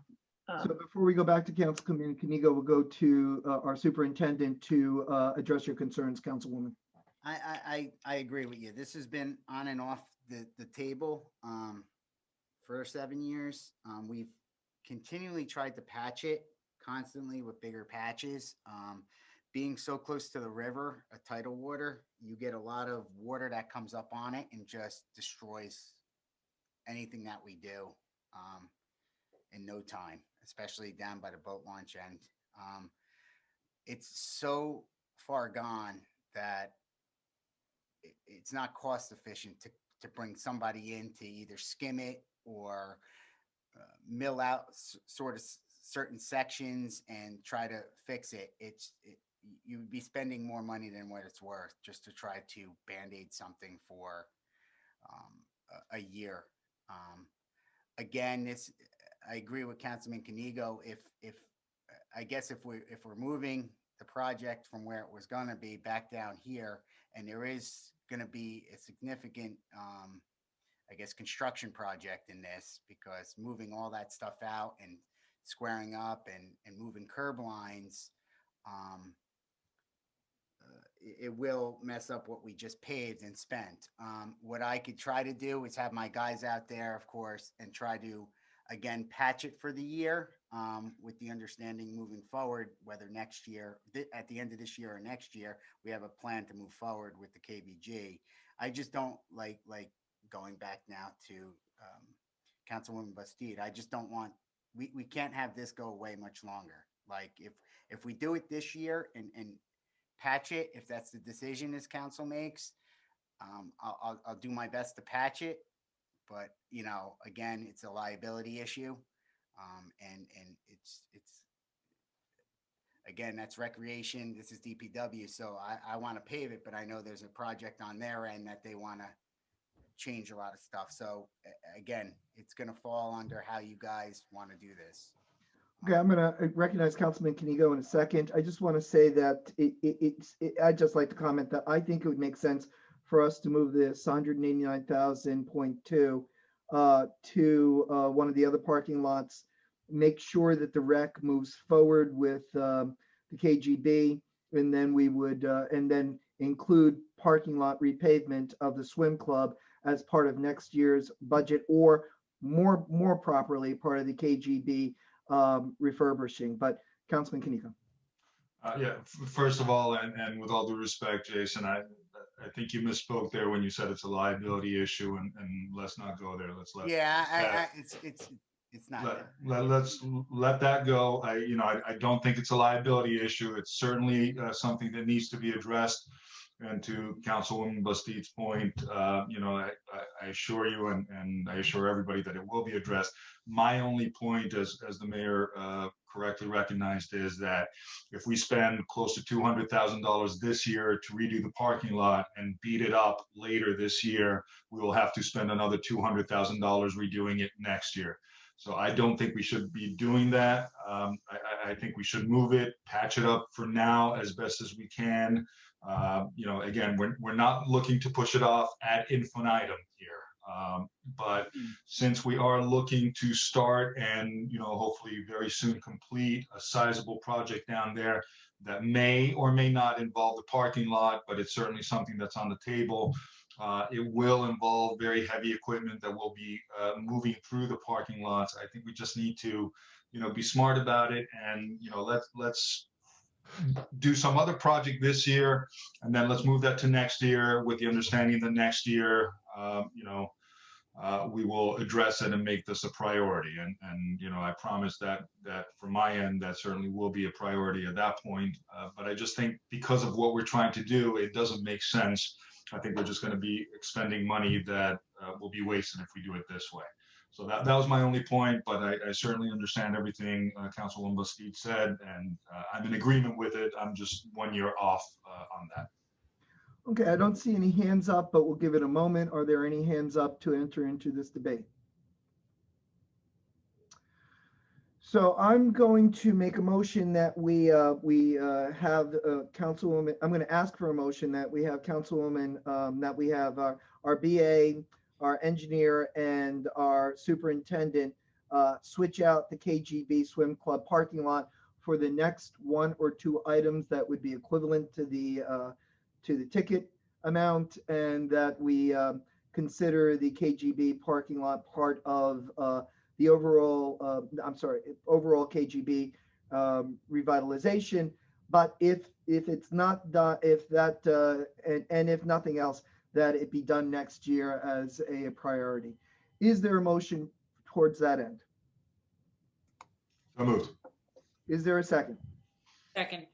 It has been moved and seconded. All in favor, say aye. Aye. Aye. Aye. Are there any objections or abstentions? Hearing none, Lizette and Jason, switch out KGB as quickly as you can with the co-op, so that so their parking lot, so we can get that done. Okay, we're back to Council President. Council President, did you want to enter into more discussion and debate about any element of the road and sidewalk improvement? No, I just want to point out that Jason's done a very good job, and he's worked very hard on these budgets. We've asked him not only the 5, but also the 10 and 15-year kind of plan, which was a very heavy task, and it's a lot to undertake. So I just wanted to thank our DPW and Jason particularly for their hard work here. All right, if you're looking at this, yeah, thank you, Council President. If you're looking at the screen, Mr. Chris has moved the 189.2 thousand to 22. He's moved the North Train to 2021. I guess we could actually do, and we don't really need to wait on this. Jason, are you comfortable with moving Borough Hall and the North Train Station, or do you want to move and company number 2, because that looks like that would be actually a little bit less. Would you be open to that, Jason? Yes, Mayor. Actually, it will be a little less, and we have some concrete work we can do at company 2 as well. But like Lizette said, we have to get, I'm gonna have to get Jason involved quick, get him the numbers, and hopefully we could change this. I will reach out, or I'll work with Lizette to reach out to Riverside Cooperative to see what we could do here. Okay, Lizette, if you have no objection, then I'm going to ask Chris to move Borough Hall and company number 2 as a draft to what we just did. And of course, we will be revisiting it before we introduce the budget. But this is looks like what would fulfill the expectation of the council. Do you agree with that? Yes, what I'll do is after this meeting, I'll email Jason from Costa's office as well as the Riverside Cooperative and the consulting engineer for the Riverside Cooperative to let them know that we are changing what our alternate will be, and we'll provide them with those quantities as soon as possible. Excellent. So is there any conversation from the committee or the council in this regard, or should we move to unanimous consent? All right, without objections, we will tentatively approve the roads and sidewalks improvement of the DPW plan, the revised one, which is currently on the screen. Is there objection? Seeing none, it is so approved. Now, council and committee, it is now 11:35. Do we wish to move to another item, or do we wish to adjourn? We have administrative, we have parks and fields, we have facilities and improvements, and we have sewer emergency repairs. Do we want to, Jason, we'll definitely have to bring you back. Chris, what are your thoughts? Mayor, my only suggestion would maybe be to jump to the sewer emergency repairs, just because it's one item. And the reason why I have those 3 items highlighted, the sewer emergency repairs and Continental Ave and the library parking lot, is because they are tentatively scheduled for introduction at our next meeting. So maybe we want to just discuss them quickly. I think that the sewer emergency repairs will be relatively quick. Just so that you're prepared for introduction at the next meeting.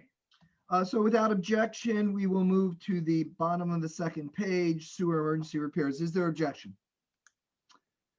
Hearing none, Chris and or Jason, please feel free to address. Or Lizette. Same thing, like Chris said, this is a running, there you go. Chris, you want to explain this? Well, I'll just jump in really quick. The 300,000, it is twofold. It includes the immediate repairs that are needed for Manchester, and it's also to reestablish the emergency sewer repair contingency line that hadn't been funded, what was it, the past 1 or 2 years, and that helps in situations where there is a collapse or there needs to be an extensive replacement as opposed to a repair. That contingency fund is there instead of having to do a new bond ordinance. Is there, I see no hands up. Are there any members of the committee or council who wish to question, debate, or comment? Seeing none, is there any objection, unanimous consent, is there any objection to approving the sewer emergency repairs of $300,000 for the 2021? Is there objection? Hearing none, it is so approved. Chris, where's the next item? I'm sorry, that's it for sewer emergency repairs. So now it's between facility improvements and parks and fields. I don't think we could complete that in the 20 minutes we have left. So I'm recommending council, we jump to administration document scanning, and we have to invite the police back and DPW to talk about their operating budget, as well as we may want to invite the chief back to talk about his operating budget. So is there any objection to us moving to administration document scanning? Hearing none, Lizette, I'm going to let you address that. Yes, I put it under administration to centralize it, but this would involve all the departments. For example, the building department has no more room in their area for their documents. Everybody knows what my office looks like. Then you have the attic, and then there's several separate rooms in the basement. And a lot of these documents are well past the retention period. So this is all inclusive. It is to go through all the documentation that is past its retention period and going through the proper state approvals to dispose of those records properly. And it's also to establish a scanning program, because like right now, if I scan a document through the copier, that's good as a working reference, but it's not an official record. So this would enable us to get the proper imaging certifications from the state to allow us to preserve scanned records, and thereby, depending on the classification of the record, not need the physical document. There is a mix in all these different rooms of things of boxes of records that could have been disposed of 10, 15, 20 years ago, while at the same time preserve important records, permanent records like our general ledgers that are just out there.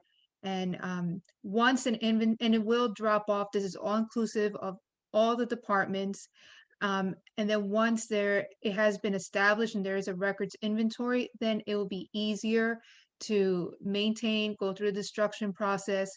It will help with OPRA requests also, and just make better use of the office spaces that we have and the facility, the rooms that we do use, and hopefully not have to use the basement to store records. Okay, we're open for debate. Any debate question? I see some hands. Let's start with Councilwoman Kaufman.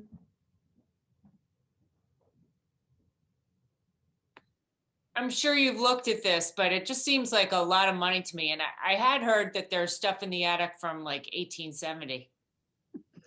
Yeah, there's certain things from the inception. There's even, I think the first Lisa computer is up there too.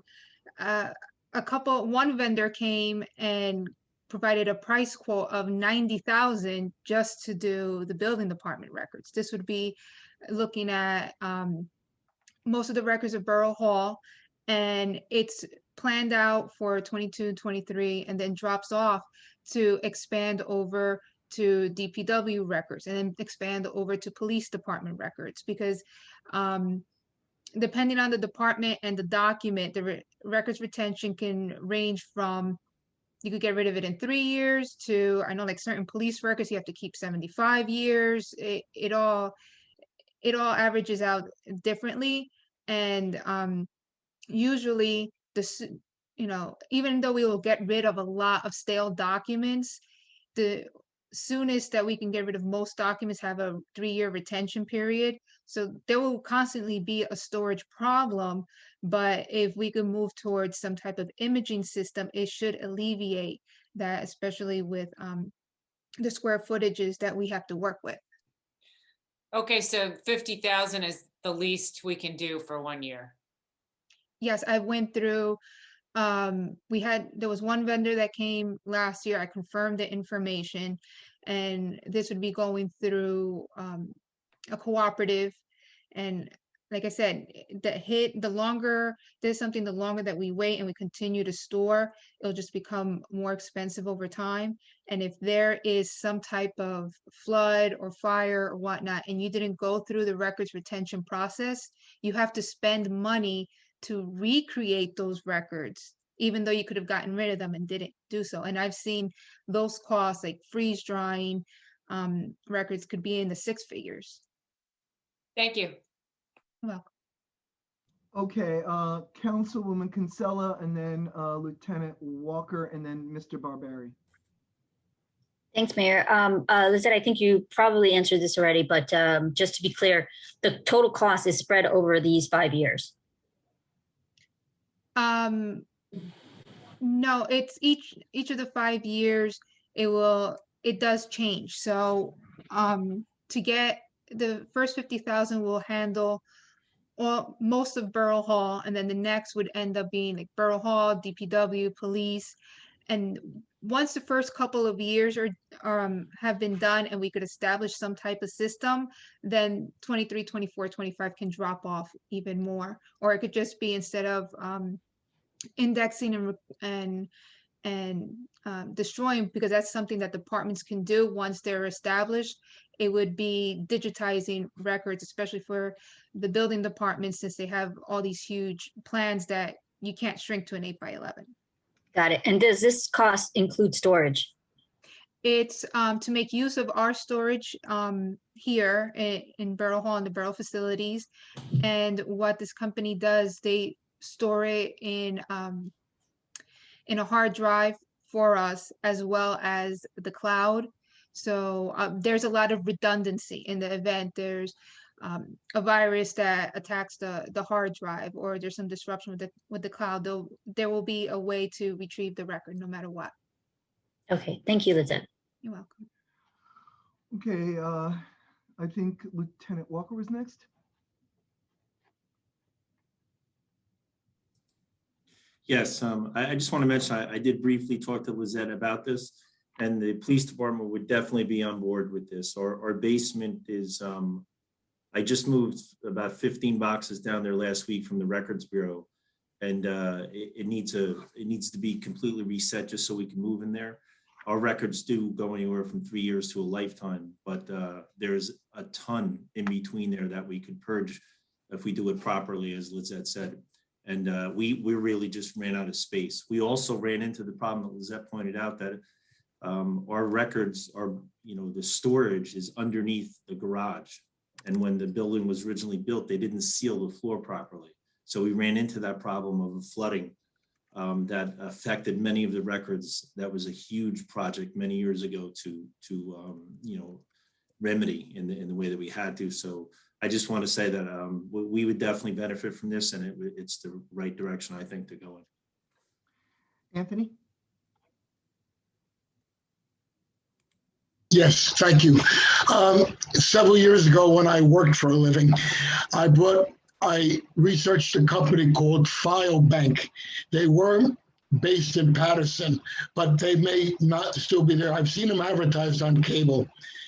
The school I brought the reps to the Board of Education. They met with them, and the school district contracted with them, and they have storage services. And the items contain important. I see a little note. If you want me to delete, I'm talking about an alternative. I know you're talking about the cloud. However, this might be a cost-saving alternative. Would you like me to go on? I would. If not, I'll stop. There were a lot of important documents, including but not limited to special services areas, and they might be helpful. It's called FileBank. Thank you. Thank you, Anthony. Anyone else? I see no hands, either there one. Lizette? If I may respond, yeah, File Bank, they're based out in Oakland. It's a beautiful structure. It's a large structure. I know the facility Anthony was discussing. I mean, they even store the costumes for opera companies. It's all climate controlled. But that's a matter of constantly shipping our documents over there, paying for that storage, paying for the retrieval. It works great for school districts because those records are kept for an extremely long time. Actually, when I had been there, I had seen them scanning. We're not as large of an entity that would maximize the use of that type of service. Okay, I see no more hands. So the question comes, does any member of council wish to revise the current budget of 50,000 or remove? Or if not, then we would move with unanimous consent to approve. Michelle, Councilwoman Kaufman. Lisa, I was just wondering, once we're done with the historical scanning, do you know how much they're going to charge for the storage? Do you have a guesstimate on that, and whatever scanning we have to do each year?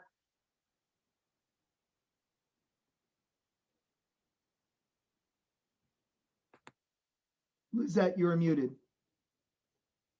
With scanning by us getting the approval from the state to authorize the scanning, that will reduce the cost. I don't have that. The expense of scanning documents will mostly be limited to building department documents for their plans and whatnot, because then our regular copier scanners will be an authorized image approved by the state. And maintenance for the cloud, I've done this in other municipalities, so have some of my colleagues, and usually the maintenance fee and cloud fees really drop off to probably no more than 10,000, depending on the quantity. And like I said, it's from different municipalities I've received this quote, but it takes about a good 4 years to drop down to that level.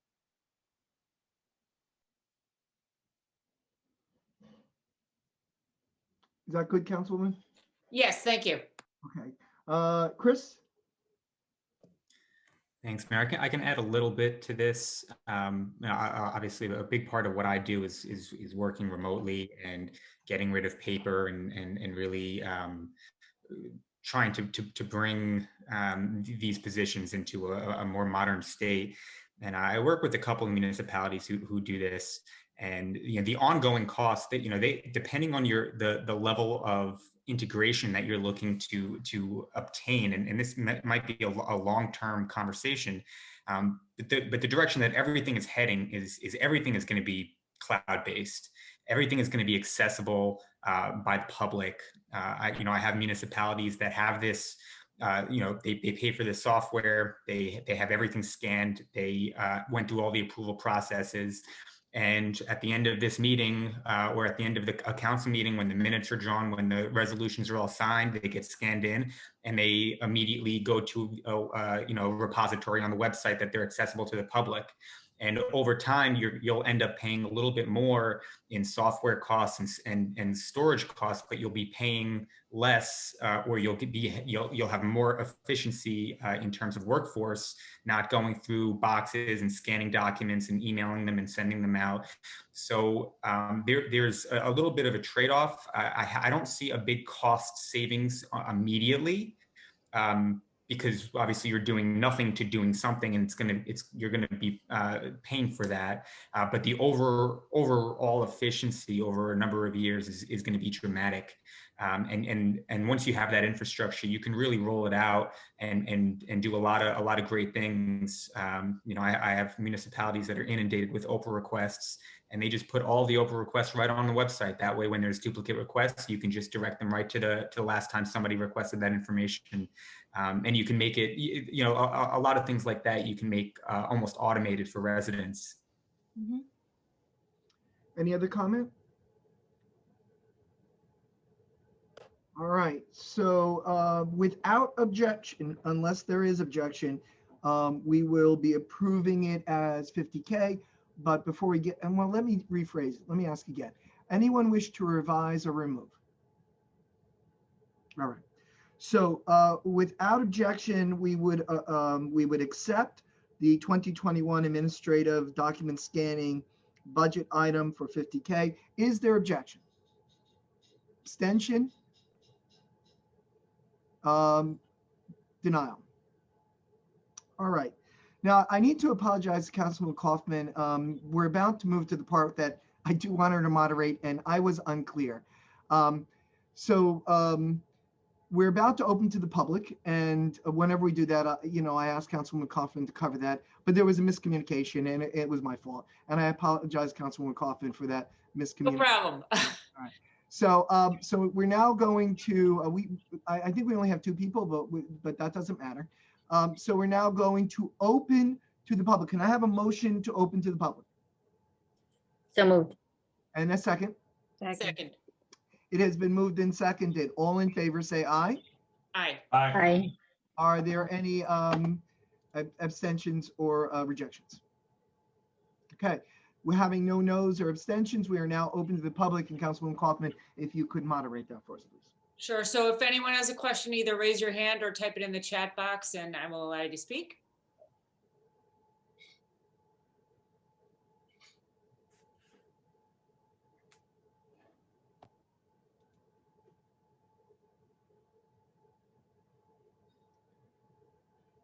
I don't see any questions. All right, I think Neil and Joe are savvy enough that if they wanted to say something by this time, they'd let us know. Neil and Joe, thank you for attending. We really appreciate having the public present.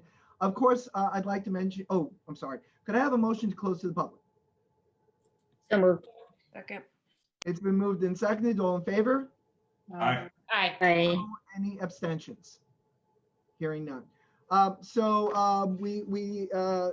What I was about to say is that we will be, of course, posting this on our website, and we'll be putting this on the mayor page.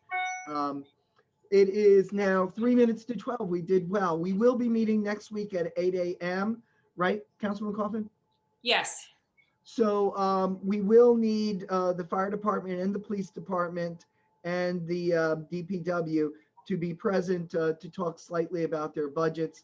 And of course, we'll start off by finishing parks and fields. So I don't know if Carolyn would like to attend for that, and facilities and improvements. If there's no objection with that plan, that's the way we're going to move forward. Is there objection? All right. So now, just before we leave, Councilwoman Kaufman, as the chair of the Finance Committee, do you believe that we will be able to finish our work next Saturday, or do we have to plan a tentative date after that? We should be able to finish. All right. So with that in mind, that's how we'll move forward. Lizette, Chris, are you both good with that plan? All right, very, very good. Thank you all. Could I have a motion to adjourn and a second? Mr. Mayor, before you adjourn, just a quick question. If we're planning to finish next week, are we going to be hearing from the other department heads as well? And I guess library and rec is the ones that would come to mind as the main ones. I've kind of left this to the finance chair. Michelle, what are your thoughts? Well, everyone should be there if we're gonna finish next weekend. So we can get back to everybody about whether we'll need it.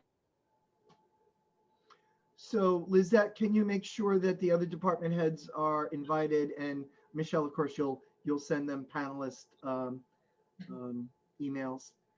And perhaps, Mr. Mayor, they don't have to be here for the entire meeting, so maybe it's scattered so that we don't waste everybody's Saturday. We don't need them to be here for 4 hours necessarily just listening to us. So if there's not objection, what we'll do is we'll do parks and fields, and we'll do facilities improvements, and then we'll go to the smaller departments like the library and such, and let them get done. And then we'll address the budgets of the police, fire, and DPW afterwards. Does that seem acceptable? Yes. All right. Yeah, I have a question. Sure, Would Lisa. would it be all departments, like, or just like bringing recreation and library, since they also have capital? Would there be a need to bring in like the assessor or the clerk, the construction official? Because those budgets are nominal. So I think just the main ones, as far as I'm concerned. Okay. Councilwoman Kaufman, as chair, are you good with that, or do you want to widen that? I'm good with that. Okay. All right. Any more comments? I should have asked for comments before we adjourned. Thank you, everybody, for all the hard work, and thank you for being here today. Yes, Yeah. thank you. So could I have a motion to adjourn? So moved. And a second? Second. All in favor? Aye. Aye. Aye. Any noes, any abstentions? All right, again, thank you, committee, thank you, staff, thank you, council. See you all Saturday for next budget, but of course, we'll see each other before that for council meeting. All right, take care, everyone. Bye. Thanks, Bye. Mayor. Thanks, everyone. Thank you.